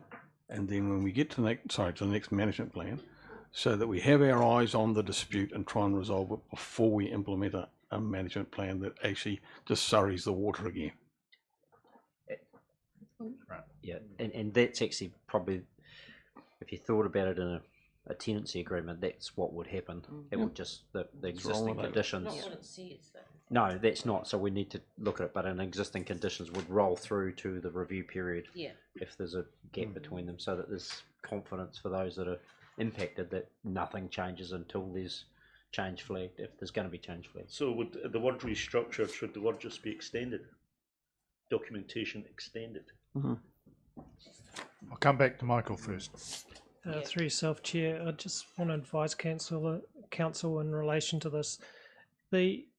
This is assessment of the risk across all of Sandy Point, not just Coopers Creek, and all of those contracts could have different nuances in relation to extension or change of terms in relation to the period between the management plan being finalised. That needs to be highlighted in there. Yes, like I said, the word will should be may, but it needs to be, it's a risk that needs to be highlighted to council. We would not be doing our duty if we didn't highlight that to council. There is a risk that some of those contracts will need, and leases will need to be reviewed, extended, etc. during that time frame, and that is some of those recreational users from that perspective. So can you subset them out to be the recreational users versus the residential leaseholders? We would. It's just a broad comment because it's assessing the risk in relation to that. We don't want to go into specifics because that would be calling all the individuals out in relation to that. This is a risk clause. It's not putting any action in relation to it. It's highlighting there's a risk. We'd still need to come back to council in relation to those in all cases. Leslie. I'd like to suggest, I'd like to move that we replace the word will with may. Well, you're the seconder, so Yeah. if the mover and the seconder. We are in agreement on this matter. So you're changing on page 34, will to may. Yeah. Okay. I think we're at a point where I want to test the meeting, but I'll let you have a quick response, Nobby. Yeah, look, just as we go forward in the next period of time with the management plan, I don't think we'll have any difficulty negotiating a license to a lease with Teretonga or whoever. but we will not get easy agreement with the Keepers Creek people because we have an ongoing sore that's been going for at least 4 years, to my knowledge, and probably a damn sight longer. And so, how do you, in good faith, take a discussion forward on a management plan, which is what the tool we're going to use to discuss issues with Cooper Creek licensees, when we know that we've got a historical issue that's gone on for years and years and years. We're just setting ourselves up for further fights. So I won't vote unless there's a rollover effect that we will not touch those licenses until we get to the management plan, as opposed to doing it now. Now, I know it's not on the document, as Rangi quite rightly says, but this is a real big steer to start, this paper. I think this meeting is as well. Yep, I understand that. But again, at the end of the day, we've played some hardball with these people. And so I don't want the staff to come back and say, well, we put it in a paper to you, and now we've changed the documents. That we all keep an open mind, but Yep. Oh, well. Leslie? I'm just wondering if I could suggest, as well as the changing the will to may, whether we add a sentence along the lines of any such proposals would come back to council before any processes were undertaken. Yeah, through yourself, Chair, I'm not sure that's actually required because that's required for us to bring those back anyway. Yeah, Councillor, I know so- that you've said that. I'm just saying if the wording was actually in there, would that make some people around the table more comfortable? It would with me, for sure. Then if you want to add that, could you repeat it, please, so Delaney has a chance to get it down? Any such proposals would come back to council before any decisions were made?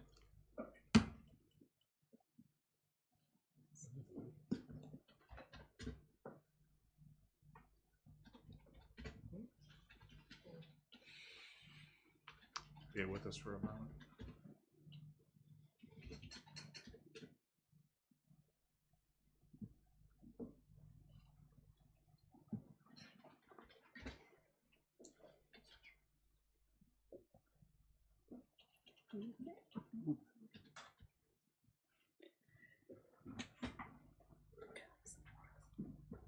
The mover agrees with my suggestion since I'm the seconder. Makes it easier procedurally. Mr. Chair, just while it's been typed up, the reason that I am in agreement with this is that I believe that it may ease some people's fears, even though in practical terms it makes no difference to how council would have operated. It's just quite explicit rather than implicit. Thank you. Chair, while it's getting written up too, can I comment for those of you who don't know that there is actually a process underway or about to start, I guess, restart, to try to find some resolution of the issues which those licence holders have, which involves, you know, joint meetings with them. Thank you.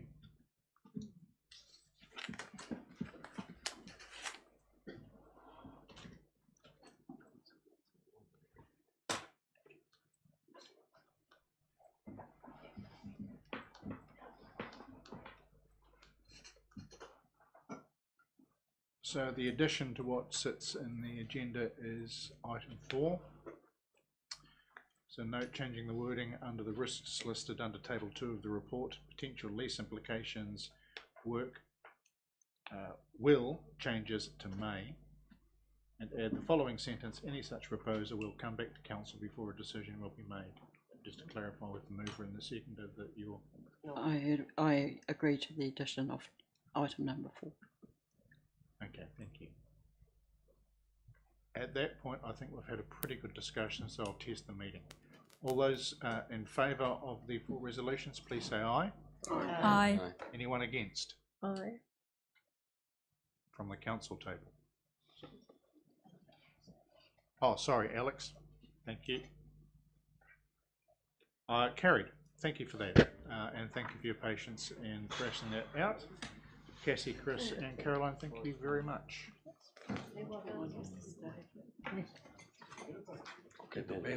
But don't go too far. That brings us to tab 9, which is the reclassification of reserve land. This is a process that we outlined earlier and is just putting it into effect, or starting the process of consultation to change the classification. Carolyn and Chris, over to you. Hopefully taking the paper as read, this is largely a unification process for us to actually undertake the submissions to endorse and advertise for the minimum of 1 month reclassification of the area of Queen's Park, which is currently recreational reserve, and reclassifies local purpose, recreational and cultural buildings and associated activities. This is to seek your endorsement to actually take that out to the community. Grant, are you wanting to move that? Yes. Thank you. Seconded. Ria? Open for discussion. Rangi? Look, one question around the bit that it says the consultation will be a minimum of 1 month. Look, it's been brought to my attention that to comply with the Reserves Act, and the way I've read it, especially when we state in our report that this falls in our significant and engagement policy, this is deemed a significant decision. Our management plan, the Queen's Park Management Plan 3.27.1, any amendments not involving a comprehensive change of the management plan shall be made by adopting the procedures specified in the Reserves Act, section 41.9. If you go to that, if you go to section 41.9, it says that if council thinks fit, okay, it will proceed with section 6 in the Act, which says consultation period must be 2 months, minimum of 2 months. Now, the fact that this is a significant decision, I'm seeking an answer why we are just doing a 1 month consultation when the Reserves Act would say that we should be doing 2 months. Can you clarify under what conditions it's deemed significant for me, just to help me? Oh no, it's in our own report. Page 3. Thank you. Yeah, sorry, it states under significance. So,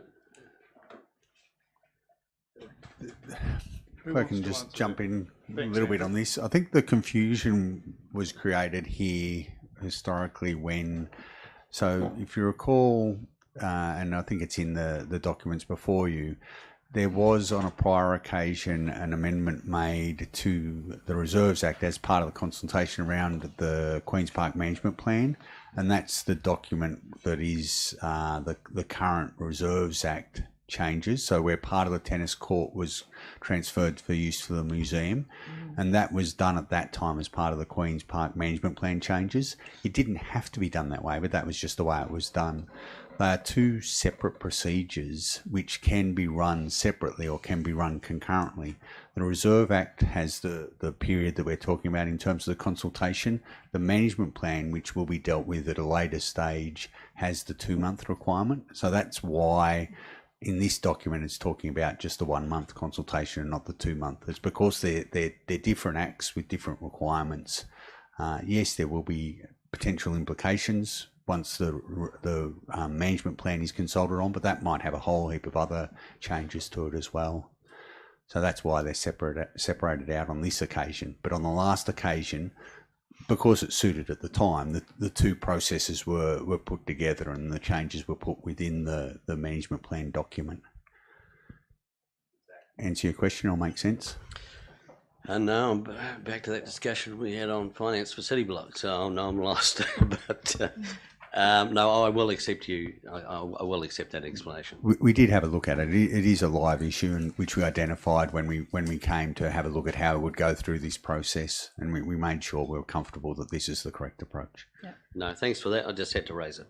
Thank you. Mayor Clark. Yeah, so I've got a range of issues, so just bear with me as I walk my way through.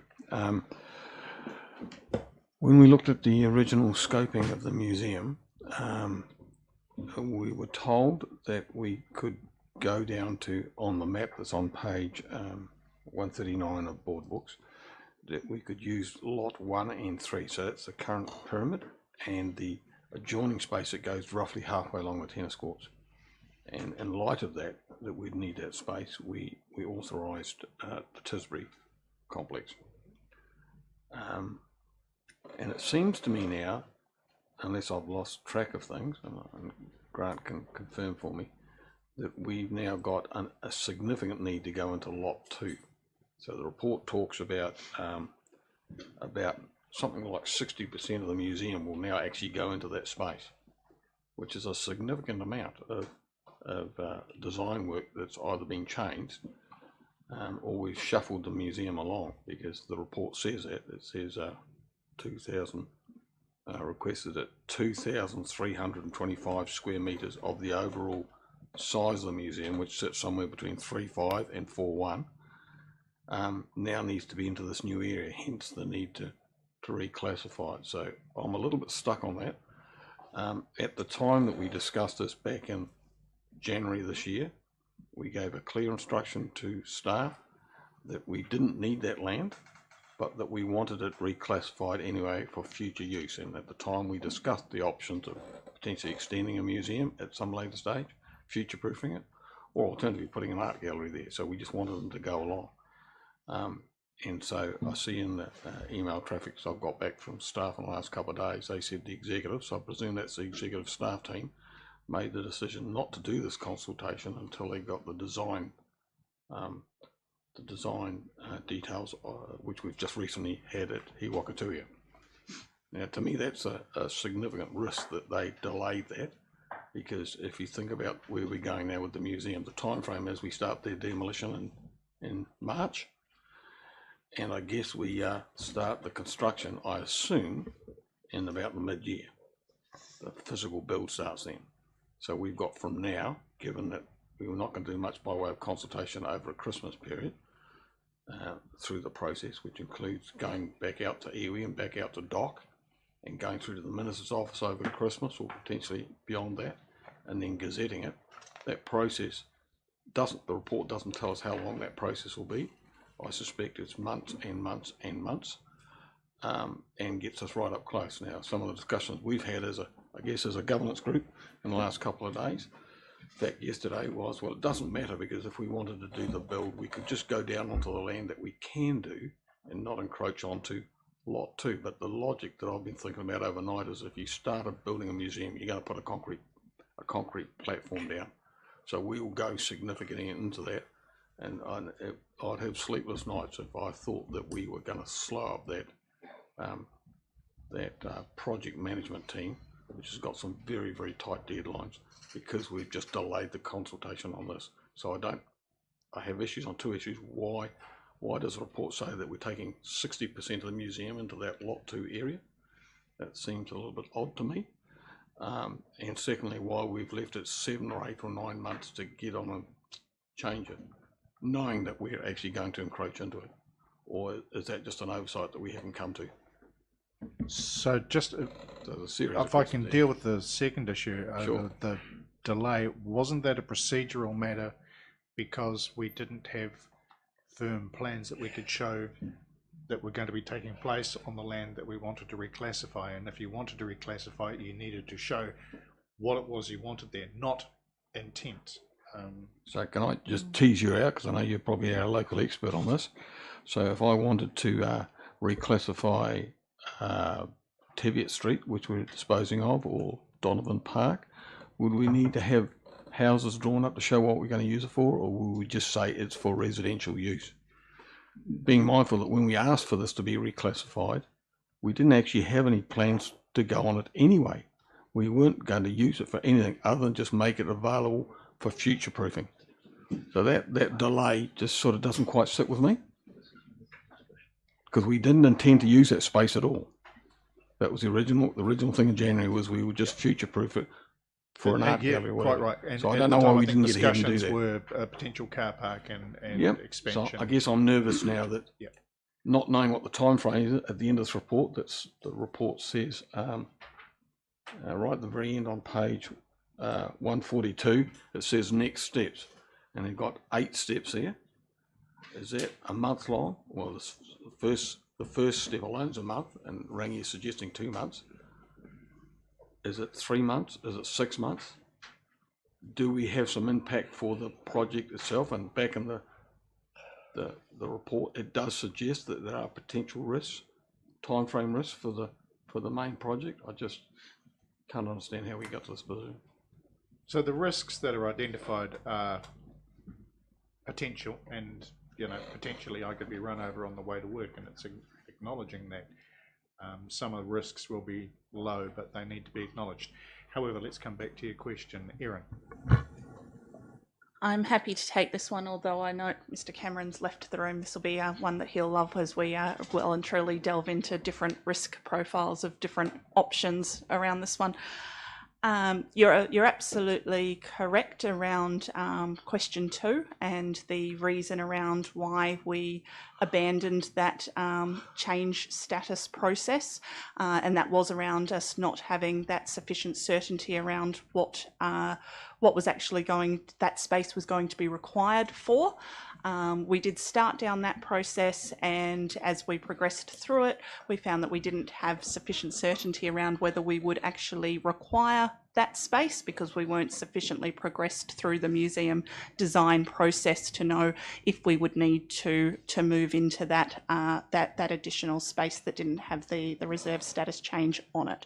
So that was the reason that process was paused, and we essentially just realised that we needed to move further through the design process of the museum to understand whether we actually required that additional space, and if so, what that additional space would be required for. In terms of the timeframes around it, we're working on the basis of this taking between 4 and 6 months for the reserve status process. It may be quicker, and it may be quicker, but also keep in mind that we aren't into construction of the museum until after that time frame. So what may potentially happen, and my colleagues here have advised us that the change process is particularly low risk on this one. But what may potentially happen is that we would be in the final design stages of detailed design if we found that we were going to have a concern around moving into that additional space. As you'll recall from the design presentations, there was the ability to not expand the museum out as far into that space and to pull it back. That was one of the good things about the flexibility of that design, and that is something that we could look at doing if we did wind up in that hurdle. But we are advised that discussions have been had, I understand, with Caroline's team and the Minister's office, and we do consider the risk to be extremely low. If we then go back to that original question around why we were concerned about the risk of keeping the existing pyramid building and then building a new museum in that space next to it, the reason that we've seen that as a different risk was because that was around essentially having an existing area of Queen's Park, which is obviously an iconic park from a reserves perspective, and then keeping that and saying we want to keep that space we already have allocated to a museum, and then we want some more space out of the reserve to build another museum next to it, we did consider was quite risky from getting the Minister's office to sign off on that one.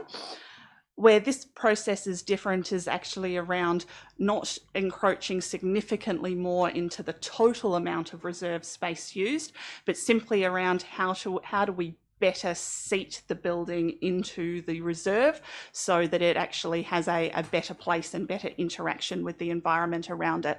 So you may recall when you've seen presentations around the museum, it was around how do we take the green space that was currently off to the left that we're now encroaching into and now resettle that in front of the museum so that we're a little bit more set back from that park space and have the ability to flow out into the park. And that's where that's considered to be a much lower risk profile of simply settling the building better into the space and therefore encroaching into that, rather than taking up significantly more overall space to keep an existing facility and then build another facility next to it as well. So, Mayor Clark and then Leslie. So, don't like to have these questions in open an open session, but I've got no choice on that, as you're well aware. So just quoting back what I was told there, no certainty about lot 2 as they progress down the track. Because they were unsure about what would actually go in there, because we left it open for future proofing. Could have been an extension to the museum, it could have been a play area, it could have been a new art gallery. We just wanted to future proof it so that we weren't behind the 8 ball. For that to be paused, and for myself and Grant and previously Nigel Scott to not be informed of that is not good enough. Because to date I've not been told about that pause. And now to be saying 4 to 6 months, which by my assessment takes us up to April or May, very close to the start of the build, which I understand is in June. It's in the middle of the year, it's an 18-month build.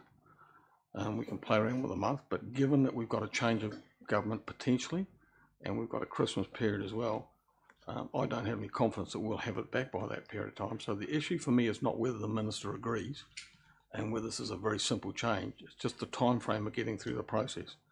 So when you look at those 8 or 9 steps that we've got on that page at the very end, which are what are the next steps, you know, by the time we go to public consultation, which Rangi is alerting us could be 2 months, not 1 month, we're well past Christmas.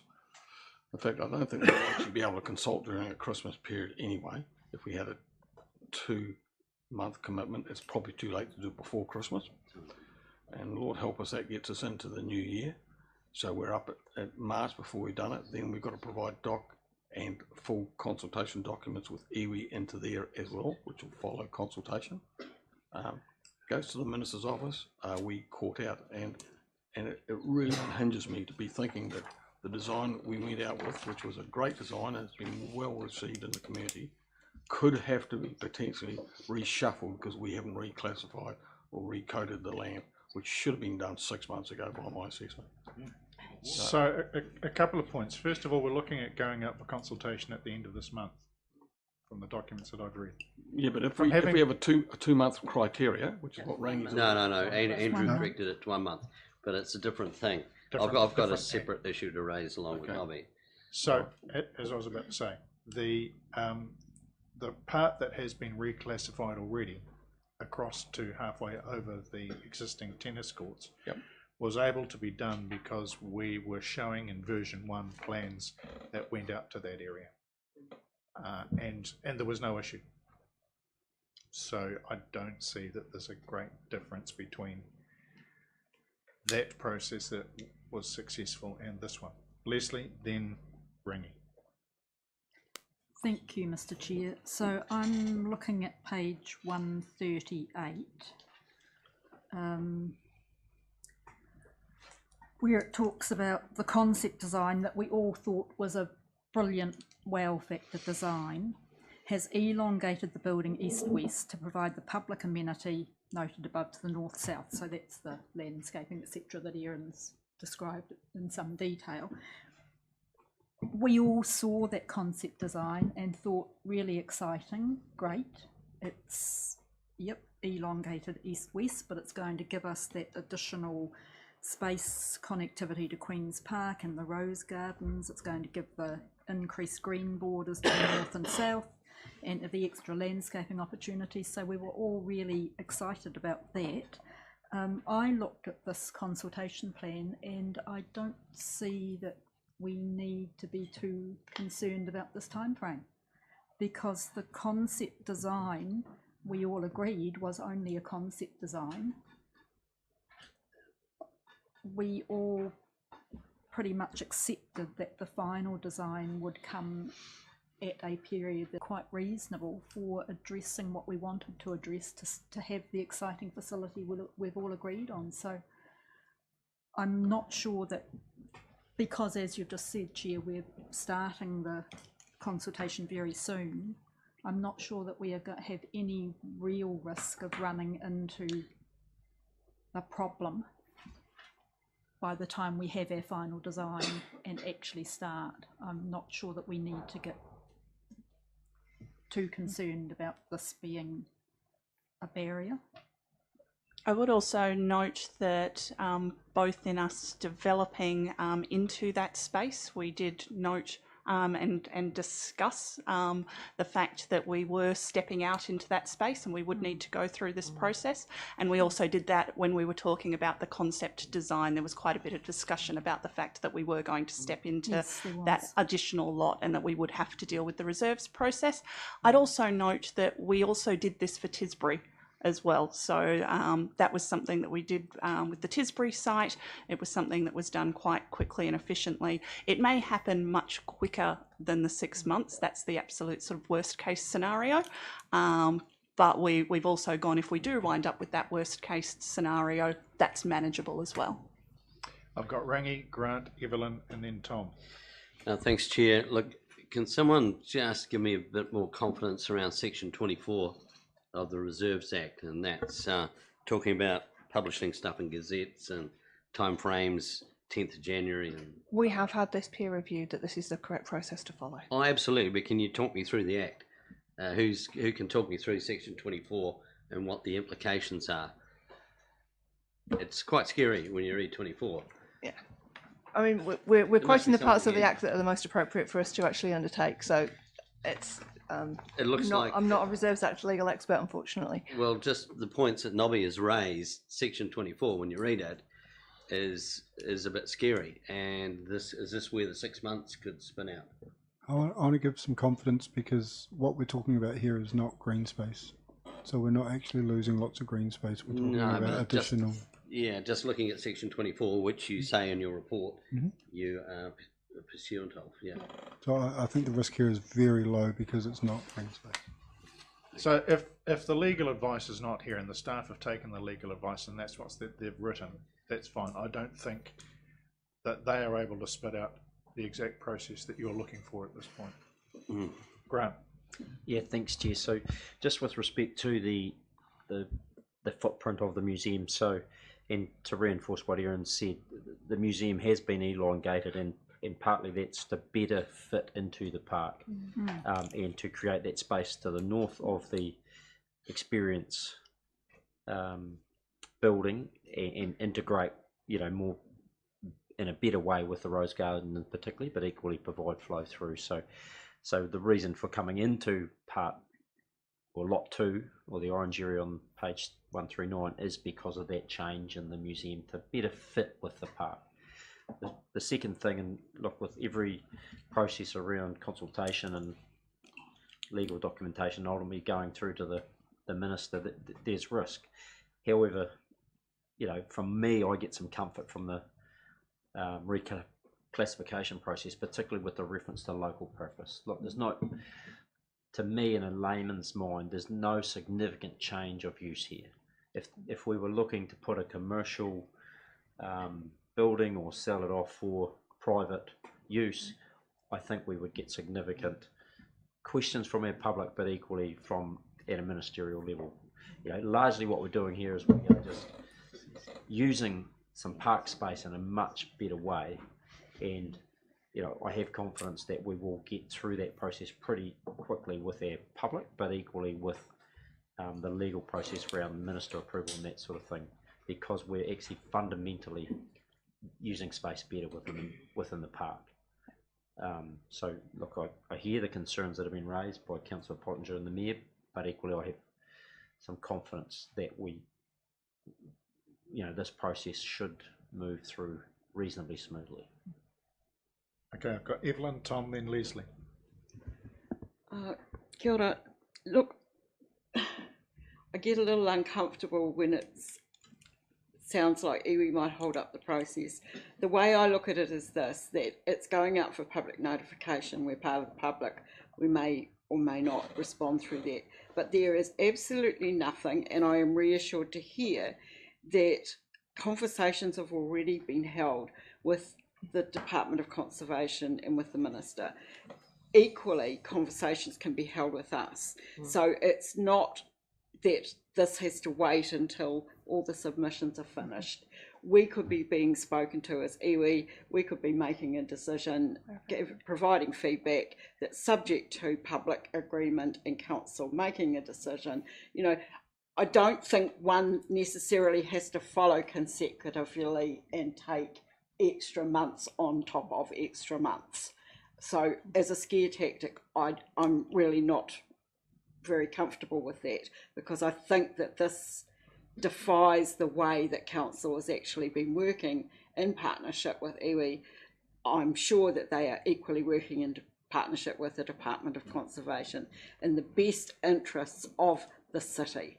And if we don't trust our staff to do that, and if we don't trust our partners to be adequately responsive, that says a lot about us as a group of people, really. So from my perspective, I'm comfortable with the time. I'm comfortable with the legal advice that we've been provided. Parsing Act of Parliament clause by clause is actually a very dangerous process to undertake when you don't have the legal degrees to back it up. So I'm not going to go there.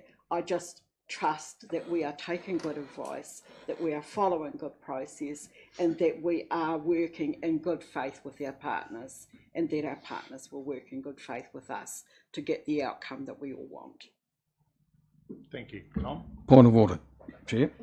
I'll let the iwi delegate representative have her say. I take exception to my challenge of the timeframes and trying to get some understanding of the process be referred to as some sort of scaremongering. I think that's a really inappropriate statement, and to challenge another councillor who is asking for some guidance under the law, which we must abide by. We don't have a choice of being inappropriate as well. It's not good enough from a member of this council. I support that. Noted. I'll uphold your objection. Thank you. Tom?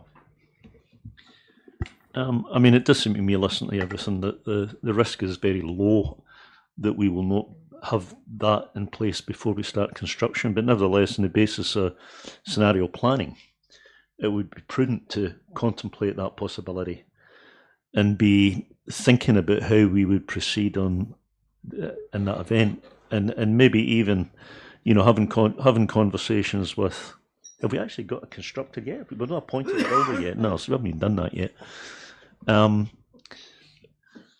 If we had appointed a builder, then, you know, that scenario planning would include discussion with them, making sure that we started from the east and worked to the west, rather than the other way around. Picking up on, you know, Nobby's comment about, you know, waking up thinking about the slab. Yeah. You know, I mean, this is far too big a building to have a single pour for the slab. I mean, it'll be multiple pours. So I don't think. I mean, I get the point, but I don't think that's right. So I do think though that we should not, in our minds, take the risk as zero. I think we should take the risk as high enough that those that are involved in it, and mainly Grant and Lee, I guess, and Erin, should be just thinking about what the consequences would be, how we might guide the constructors, so that we consider that possibility. Thanks. I'll come back to you as the mover for the final right of reply, Grant. If you I don't. was just going to address that particular point. Is that okay? Yep. Yeah. So we have, and we are, and yeah, Lee's continually reviewing the timeframes and allowing for worst case scenarios and timeframes. So it would put pressure on. We've tested that through a couple of sort of meetings, and yeah, would put pressure on for sure. But we think we can manage it at the longest time frame of 6 months. I think the key piece to support that is that we would absolutely have the design finalised before we started into construction of the building. If we were finding for some reason beyond what we can foresee that approval hadn't come through, then we would be proceeding to tweak the designs to the museum to that western wing to ensure that it fit within the available space. We would not be commencing construction with the uncertainty of how far to the west we were going. Leslie? I'm reassured that our PMO office has got it well in hand as far as the east-west configuration goes, but I just wanted to make a comment about section 24 and indeed section 52 of the Reserves Act. So page 138, so I was comforted to read both those sections under delegation of the Minister of Conservation, and in brackets it says under instrument of delegation for territorial authorities dated 12th of June 2013. That instrument of delegation is not going to disappear. in the short period where we will need it. So as far as I'm concerned, when I read the references to section 24 and section 52 and the gazetting, it seemed to me that we had no problem with keeping to a timeline which includes delegation from the minister and an actual instrument of delegation that's been in place since 2013. So I think we can be reasonably reassured there that the legal references written on page 138 and page 139 are not causing us to have great concern about the process from that point of view or the gazetting of the resulting notice at all.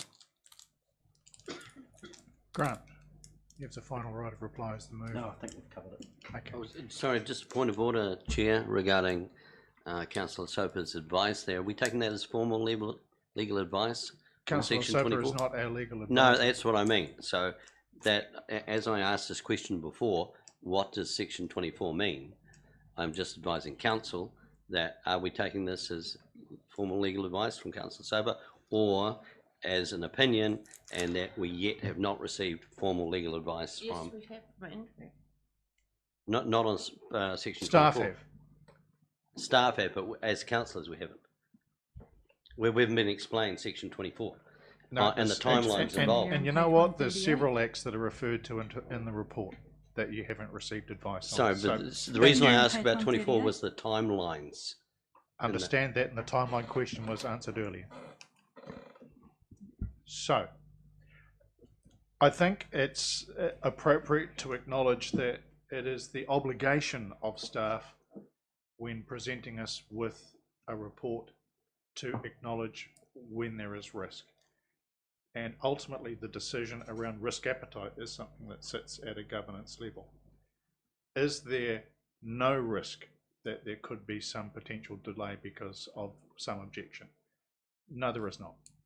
And that's always been signalled to us all the way through. So I think for Mayor Clark to raise it, they're legitimate questions, but equally legitimately they are there in the report. From a resource management perspective, the risks are minimal, but not non-existent. So it's been a mostly useful discussion. That said, I think the comments that were made around the appetite from the public and the response that's been received to the plans thus far is actually the really encouraging thing, and this is essentially the next stage in helping to enable that and bring it to reality. So it has been moved and seconded. The resolutions are behind me. I'll put the motion. All in favour? Aye. Against? Carried. Thank you for that.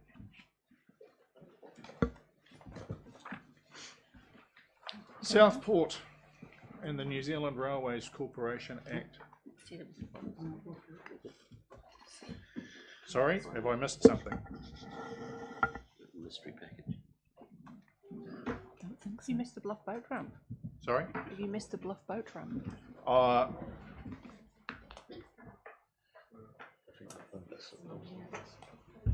haven't got that yet. Oh, is that the next? That's the next item.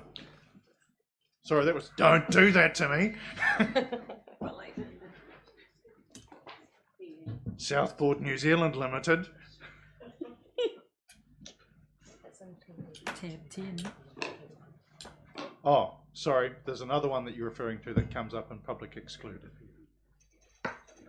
That's a Lamington. Thanks very much. With cream, natural, not fake. Heather, welcome. Thank you, Mr. Chair. This is purely a legislative process.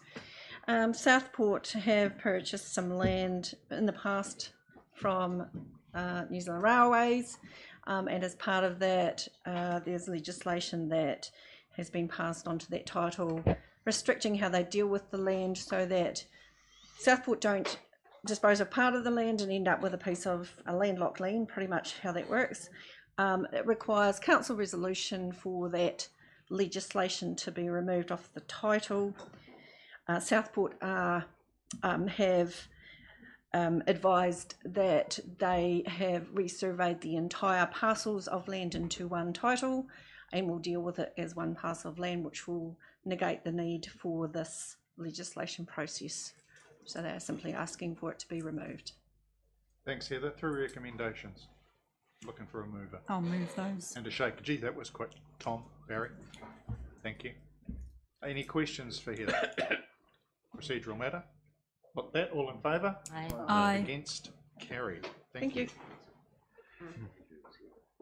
Right, that brings us to the adoption of the TAB venues, and it's the TABs and pokies gambling policy for what we're going to take out for consultation. This is something that comes up every 5 years, I think, from memory, for 3 years. They come around so quickly. I think this is my 4th journey around the sun with them. Rhiannon and Gillian, thank you. Thank you, Chair. So I'll just speak briefly to the report in terms of the process that we've taken to come up with the draft policy, or policies rather, for consultation. And then, Gillian, you may speak to just the technical matters around the sinking lid, perhaps. So we undertook a pre-engagement hui at the Marae a couple of weeks ago. It was an awesome venue, so it was lovely to be there in that new space. A range of stakeholders came together from both the operator side and social groups in order to look at this issue. And following that pre-engagement hui, we have put forward these policies for adoption for consultation.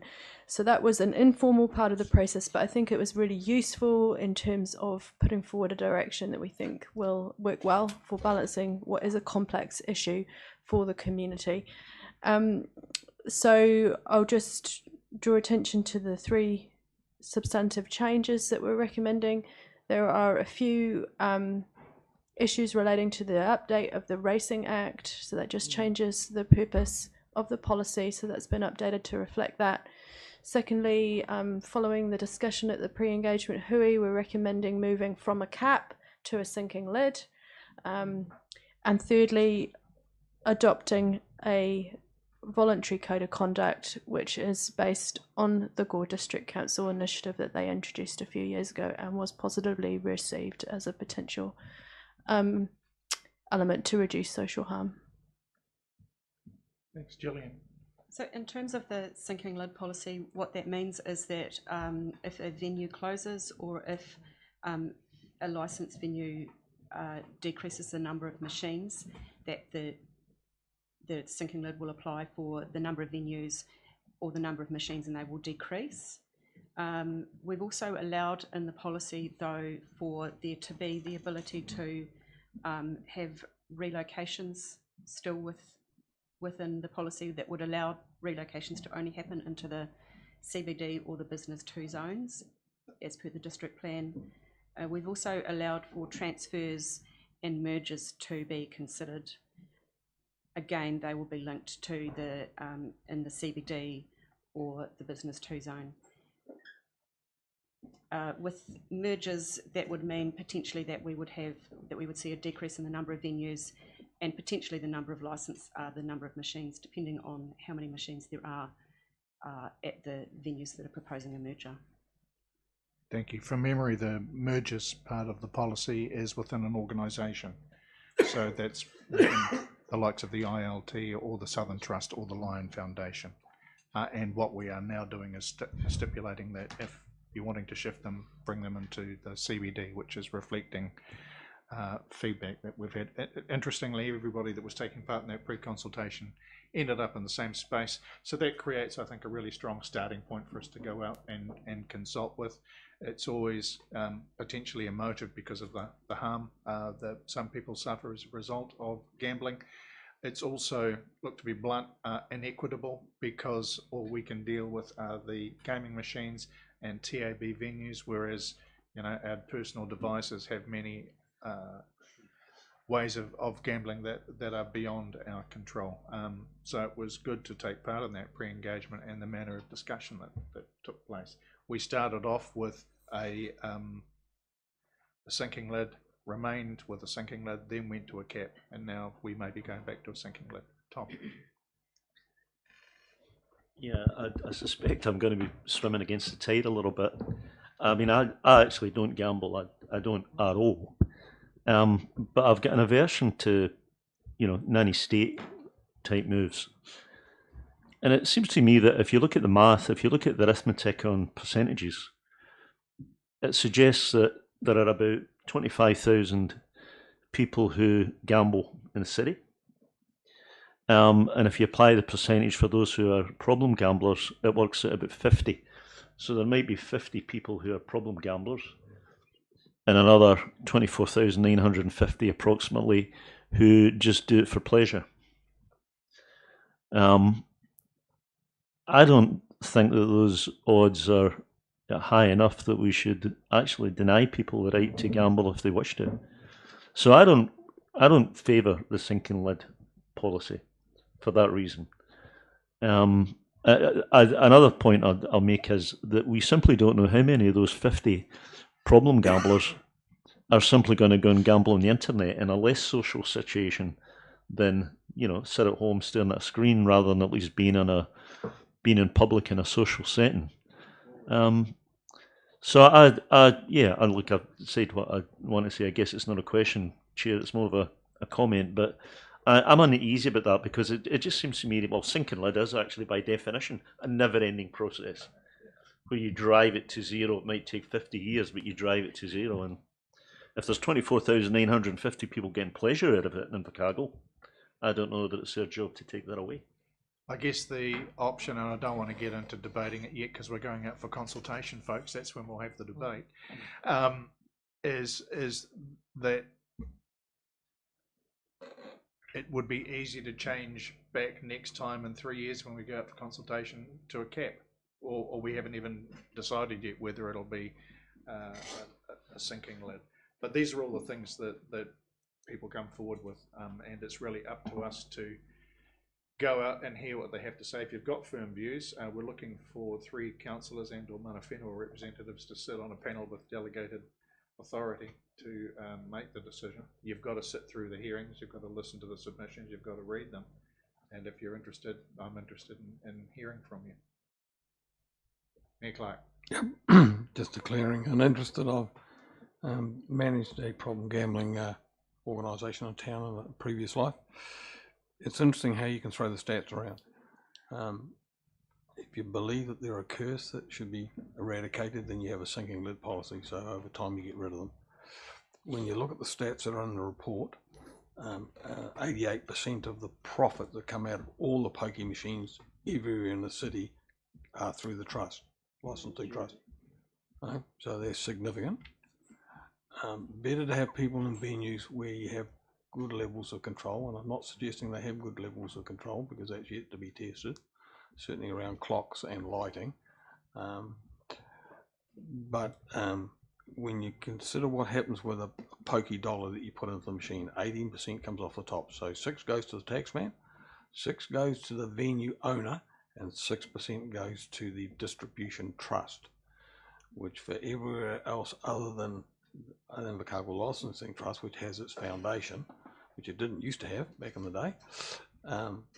And the beauty of the foundation is that they don't give back 6% of the take, they actually give back 8% because the licensing trust itself takes a greater hit on the venue, which other places would not have. So that basically means because they're in there doing their normal business, they don't have such a high pressure on that 6% they get as the venue owner. So we get a better return, which is about 8% from my assessment or recall. But when you do some number crunching, and Tom did some there, when you number crunch, the profit margin on that 8% is over $8 million. You can work out what is actually going into pokie machines, and it's an eye-watering amount when you consider how many people play pokie machines. They're putting some significant dollars in. So if the pleasure is yes, then that's fine, and if the pleasure is you can afford to play the machines, knowing that there's no winners on those machines, they always lose if you play long enough. But if that's what people want, then it's no different from saying, hey, I spend $20, $30, $40 a week going to the pub and drinking. just no different. So I'm like And Tom. also comes with harm, potentially. Yeah, I'm like Tom. I've come to the position of poking machines are not a risk for most of the population. It's only a very small percent. Some consider about 3% of the population are problem gamblers. 3% of those that play, I mean, not the general population. So I also support, as we get round to having a rethink about the sinking lid and just capping it. And then the issue for us is how do we manage the people that provide the services to make sure that they're in a safe manner. Okay, before I go to anyone else, I'm going to remind the committee that this is the starting point. There is no point in having the debate now. It's about the document that we want to go out and consult with and get the feedback. That's when the decision is made. But doesn't the document contain a recommendation? Yes. Yep. And the implication is that recommendation is the recommendation of the council. So the recommendation is that that's the document that we go out to consult with, and that we're looking for a hearings panel to hear them. No, but it goes as a recommendation of the council, so there should be I mean, if council wish to make that recommendation, and it may well be that others do, but I mean, it's not going out in a neutral way. It's not going out providing the option of a capita. It's going out making a recommendation specifically about there being a sinking lid. But it's going to be one or the other. Let's be honest. It's going to be a sinking lid, or it's going to stay at a cap. And ultimately, that decision is not the one that was made in pre-consultation. That was, what do you think is the starting point? Then we get people feeding into us, and then we make the decision. It might be that there's overwhelming feedback that says, no, actually, we're happy to stay with the cap. I don't know. So why not offer the two alternatives rather than only? Because you've got to have one. Yeah. And if it's not that, then it's the other. No, but we've consulted many times. We've agreed other things, even today, to go to consultation, where we've offered options. Like walking a place, we've offered 3 different options. Yeah, one preferred, yeah. And this was just the preferred option that came from the pre-consultation. If you want to go against the pre-consultation and suggest that we go out with a cap, by all means. We haven't actually got a motion on the table yet. It makes no difference, because if we go out and say, well, council's preferred option is a cap, fine. Then let's hear what people have to say. It's there as a matter of interest to council as to what feedback has been thus far, where it was leaning. So can I ask a black line question? Is there anything that prevents us getting out with 2 options for consultation? Rhiannon. We can go out with 2 options. It just means we've got to prepare 2 versions of the policy. That isn't too difficult, but because of the Racing Act changes and a few other changes, it does mean we will need to update the existing policy that has the cap in it. So it's perfectly possible to go out with 2. Okay. And if that's where the committee wants to go, that's fine. We can get a motion that way, but it will need to come back for us to approve the document at the next meeting. I think if we include in the resolutions what you want, it's not a big change, so I think we'd be fine. Okay. Well, it seems like we're going to be having the debate anyway. So here's the list: Trish, Leslie, Barry, Evelyn, Rennie, Nobby. Trish. No, I didn't. Sorry. Leslie. Thanks, Mr. Chair. I was just going to say, apart from saying that, why did we go out for pre-engagement if we're not going to go by what we got out of pre-engagement? I was not going to get into any debate at all. I was merely going to indicate that I would be available for the hearing panel if needed. Thanks. Barry? Yeah, I'm a board member at the Working Men's Club. We've got 24 machines.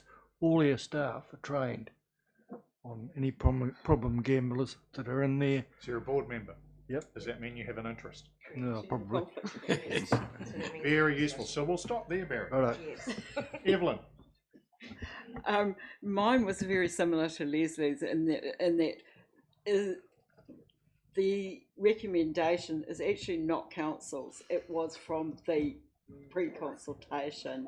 The people there who included stakeholders. So I think it's really important that we actually say that this was what those people were saying, and council is putting it out to the public for their opinion. Ringy. Thank you, Chair. Look, what frustrates me a wee bit is the lack of the mention of Lotto. Now, Lotto's... Sorry, it's not our purvey. No, it's not our purvey, but... No. No, but the reason Please don't suck the will to live from the meeting. No, It's I'm got not. Nothing to do with it. The reason I raise it, and they talk about gambling harm. Now, if you're going to use the word gambling harm in any document that we have, you've got a form of gambling that a credit card can be used. Now, all of those things up there are cash. Now, if you have the ability to go online with a credit card and put yourself into serious debt, then I would like to withdraw the word gambling harm, because you actually, it's not a true reflection. That's what I'm trying to get at, is that you know, the harm of using a credit card, that's dangerous. Sorry, you've got cash here for these things. If you haven't got the cash, you haven't got the cash. Nobby. Just a couple of things to reflect on. Given that I've seen a lot of research and been involved with quite a bit of research around the issues of problem gambling, we don't want to kill a bloody chicken that gives us the egg, or whatever the saying is. We get an awful lot of benefit out of the ILT Foundation. Is there some harm? Sure, there's some harm. That small portion of problem gamblers will move wherever the machines are. They'll search them out. So if for argument's sake, the Newfield was to close, for argument's sake, and they've got some pokie machines, we want to be able to have the ILT being able to move them.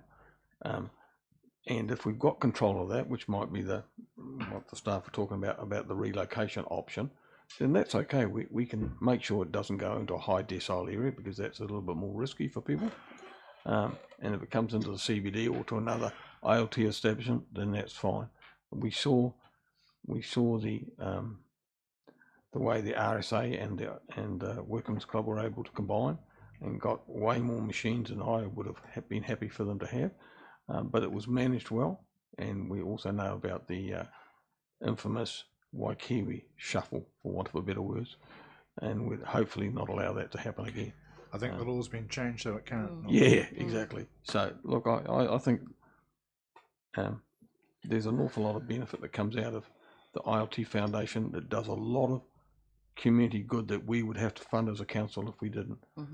The only thing that raises some alarm for me is the level of funding that goes towards sporting, and people know my sporting background, but I just think it's too heavily weighted in sponsoring sports teams and not enough in a whole lot of other things around arts and other areas. And I know that will appeal to you, Chair, because you've got a finger in that pie. Finger in both pies, to be honest. Yeah, exactly. So yeah, look, I think it's positive. I think we should try and give the options, like Thomas suggested, to the community, because people don't understand that. Some people just don't think through that issue of sinking leg versus caps. And I don't think the level that we've currently got it capped at will do any more damage than the fact that the problem gamblers will search out. They're quite mobile. They'll go wherever the machines are. So if we have a sinking leg, then we're taking away revenue that actually does some good in our community. Peter. Mr. Chair, can I ask why the choice of the 7th of November is the day for the hearing? Any reason? I have no idea. Is it the fact that the Melbourne Cup's on that day? It is, yes. The biggest betting day of the year.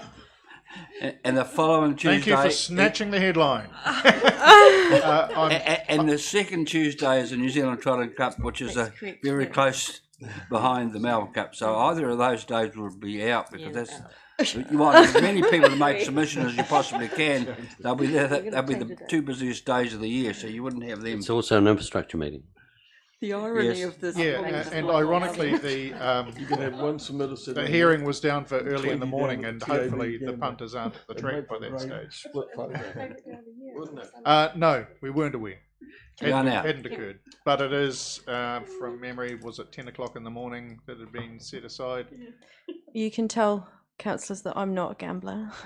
Bet you are. The reason for the hearings being on that date is just simply how packed the schedule is, and Liz and I spent many minutes trying to work out where we could possibly fit it in.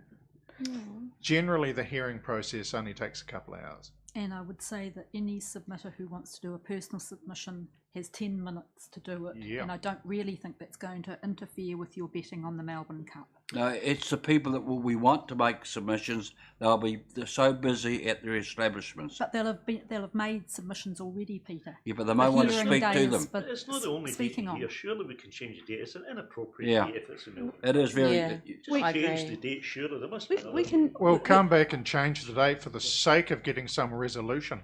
we can change. The We can 8th of certainly November change looks the better. date, but we would need to just change the resolution to say at a date. At a date to be confirmed. Don't make Look, it Guy potentially Fawkes Day. there's Not two- on Melbourne Cup Day. Not there's on two Guy changes. Or New Zealand Trotting Cup Day the following. Or the following Tuesday, not the 7th or the 14th. We run a sweepstake The here. 8th or Yeah, what's wrong with that? the 8th Well, or the I'm adjourning the infrastructure 15th. meeting to show the cup. Yeah, I'll support Right. Let's come back to the issue that has caused the discussion. That's around whether or not we express a preference for a sinking lid or a cap. At the moment, the draft policy, which is going up for consultation, suggests a sinking lid. At the moment, I have no motion on the table. Chair, I would move in that case that we adopt for consultation. We ask both questions, as Rihanna has cleared up that we can do. That we offer either. So you're moving 1 to 4 with Probably, but it's not behind with you. on number 2 gambling venues policy for consultation with sinking lid and cap options. Yes. Okay. I'll second that. Thank you. Yep. Just give us a moment, Leslie.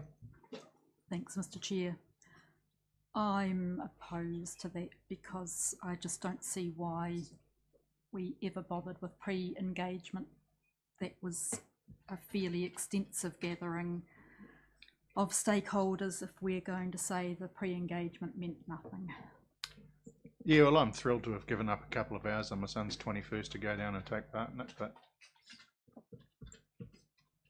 you know, that's democracy. We've got a motion on the table, which will come up in a moment, and I'm prepared to put it to the test. You either support going out with both options for consultation, or the motion is defeated. Doesn't matter either way. Actually, we'll get a policy up for consultation, but we won't be hearing it on the 7th of November. I've seconded Tom's one. Perhaps we could ask that they be put separately then, or for each one of the 4. Yeah, okay. So if I take 1, 3, and 4, with the amendment to 4 being, oh, Barry, you can't second it. You're conflicted. Yes. I just want to raise that point. Trish is. Thanks, Alex. No but worries. the amendment to, we're not saying November 7th at a date to be confirmed. Was that the point? Yes. Rhea. Resolution 3 needs to be changed to Yeah. reflect the sinking lid and cap options. The TAB venues policy. Yep. Both got sinking lid in Yeah. Okay, sorry. Oh, let's take item 1. Is it shrinking or sinking? Sinking. Sinking. Sinking. Item 1, receiving the report. Put that. All in favour? Aye. Against, carried. Thank you. Items 2 and 3 and 4 now that we've got with those changes.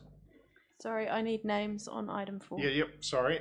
Myself, Leslie, Ria, are you sticking your hand up? Yes. Thank you. Anybody else interested in sitting through the hearings process? Oh, yeah, I will. Trish, thank you. We can have 4. We That's can have what my 5. hand was up for before. I just, Right. Jesus, Lord help us.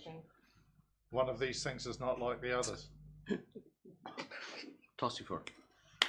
Okay, so where did we end up with councillors Ludlow, Soper, Bond and Boyle? And could we put 4 separately? I'll take them all separately. So actually no, let's do 2 and 3 together because essentially the same thing. 2 and 3, all in favour? Aye. Aye. Against? No. No. Show of hands, all in favour? All in favour? oh, sorry. 1, 2, 3, 4, 5, 6. It's carried. Which is fine. And 4 separately. Did you count Alex? Did she vote? Doesn't matter. You're not allowed to vote on I don't think it matters because I think it carried, but I was voting against. Record my vote against 2 and 3, please. Thank you. I would like my vote against 2 and 3 to be recorded also. Noted. Carry. And item 4. So the 3 councillors again, Ludlow, Soper, Bond, Boyle. On a date to be confirmed. Okay. Is that all in 31st of favour? December would be a good date. Aye. Against? Carried. This is not going to hold up in the Trish. meetings. Right, that brings us to the annual dog control report. Thanks, Rhiannon. Gillian, stay where you are. I'll take the report as being read. The annual dog control report is a legal requirement under the Dog Control Act 1996, and it provides a snapshot of activity in our animal services section for the previous year. At this point, I'd like to make a data correction to the report.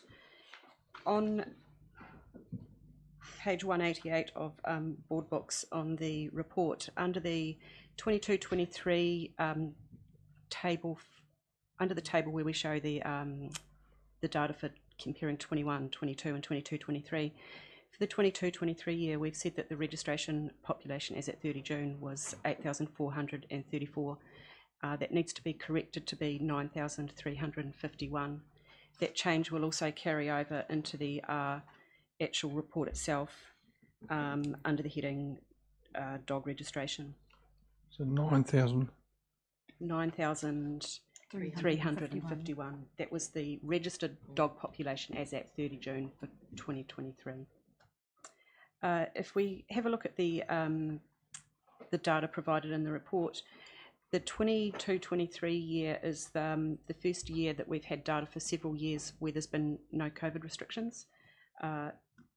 When you compare it to the 21-22 data, you can see that across most of our different RFS types, there is an increase against 21-22. In 21-22, we had the August lockdown, so those and various levels of COVID restrictions, which has made an impact on our data and reporting. I don't have any other comments on the report. If anybody's got any questions. Questions, councillors? Ringy. Thanks, Chair. You said there was about 9,400 registered dogs. Do you have a guess about how many are out there that aren't registered? Because I've got a feeling that there's quite a few in town. So going into a registration year, we have an understanding of what should be registered. Yeah. And that was around, going into this registration year that we've just started, that was around 9,600. Right. We don't have a good idea of what the unregistered, that we don't know about population might look like. Going into this year, we're going to be having a much greater focus on that to reduce the level of unregistered dogs and to get a better idea of what that looks like in the community. Okay, that's great. Thanks. Trish? On page 191 in board books about impoundments, I presume because there's about 150 unaccounted for, are they put down? There's 314 impounded, 157 were returned, and there's only 26 non-released and 17 rehomed. So the rest, what do they keep them? So 157 were returned to, under our return home procedure for the first offence, where they have no history and they go straight home. 9 were released after a second offence. So 17 rehomed. So the difference would be any dogs that were fully impounded and had to be, so the owner had to come and pay all the fees durable, potentially a registration as well if they weren't registered, to get the dog released.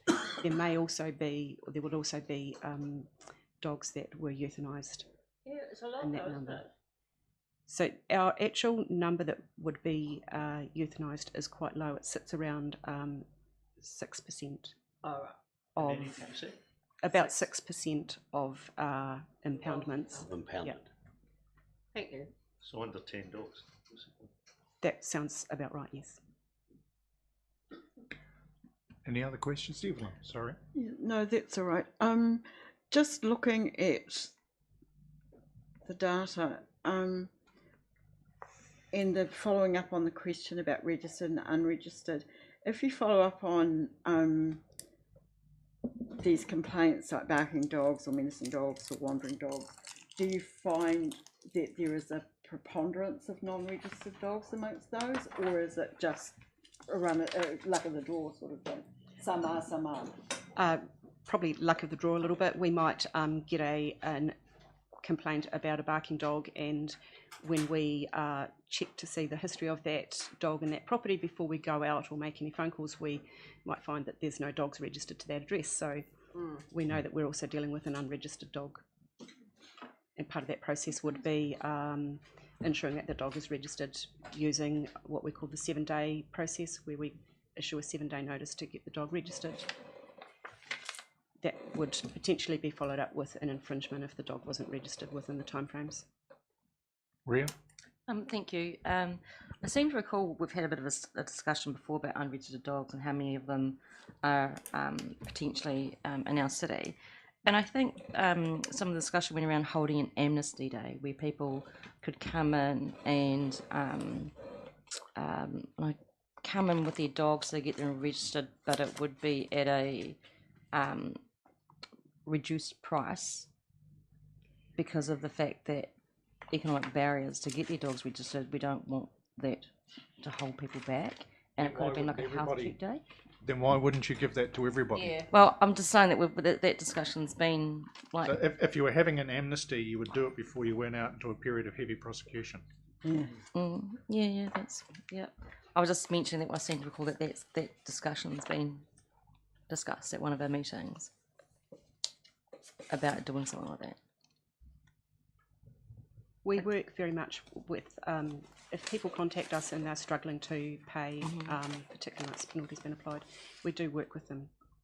We also have a relationship with Jubilee Financial Services, whereby people can go there and work with Jubilee, where Jubilee will pay the fees up front, and the arrangements are that they pay it back with them. So we have arrangements in place, and we do try to work with people to do that.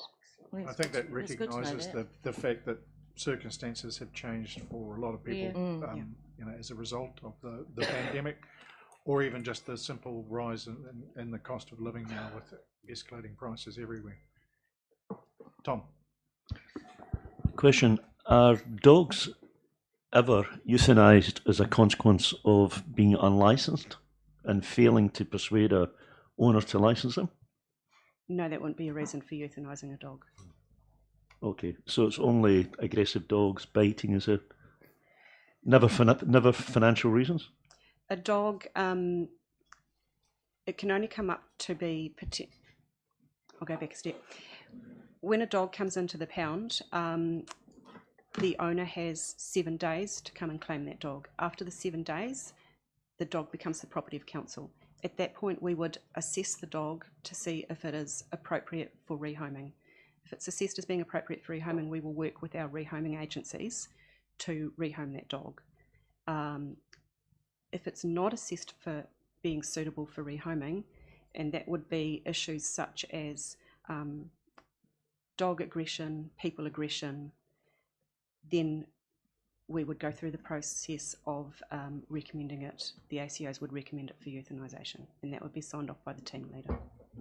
Okay, but it's never for financial reasons. That was my No, it's the main reasons for euthanising, as I said, would be animal aggression, people aggression, or medical reasons. Thank you. Leslie, then Ringy. I'm just interested, the 42 fail to registers under section 42. Do we just find them randomly responding to calls and then go through the process, or is there a pattern to the ones who have ended up, 42 who have ended up in that? I'd have to look at the data to see why, what was behind those numbers. I couldn't comment without doing some investigation. Okay, just saw a number there and thought it would be interesting to know if there was a pattern to it. Do they always come up because they have been menacing dogs who have been complained about, or yeah? Anyway, Various reasons that they end up on our radar. Ringy? Thanks, Chair. Barking dog complaints. What is the success rate or percentage in resolving, obviously, complaints that if you have a neighbour dog or a dog that's 2 doors down and is not maintained in stimulus, or is just allowed to go crazy? What sort of, what happens when you can't solve it? It just shows the figure of dog complaints. It doesn't show resolution or success. So the reason I ask this is I've made 3 dog complaints this year for barking dogs, and 2 of them are still outstanding. So we start off by working with the complainant to understand what the issue is. Are there particular times of day? We will, the ACOs will ask them a series of questions to understand what the issue might be.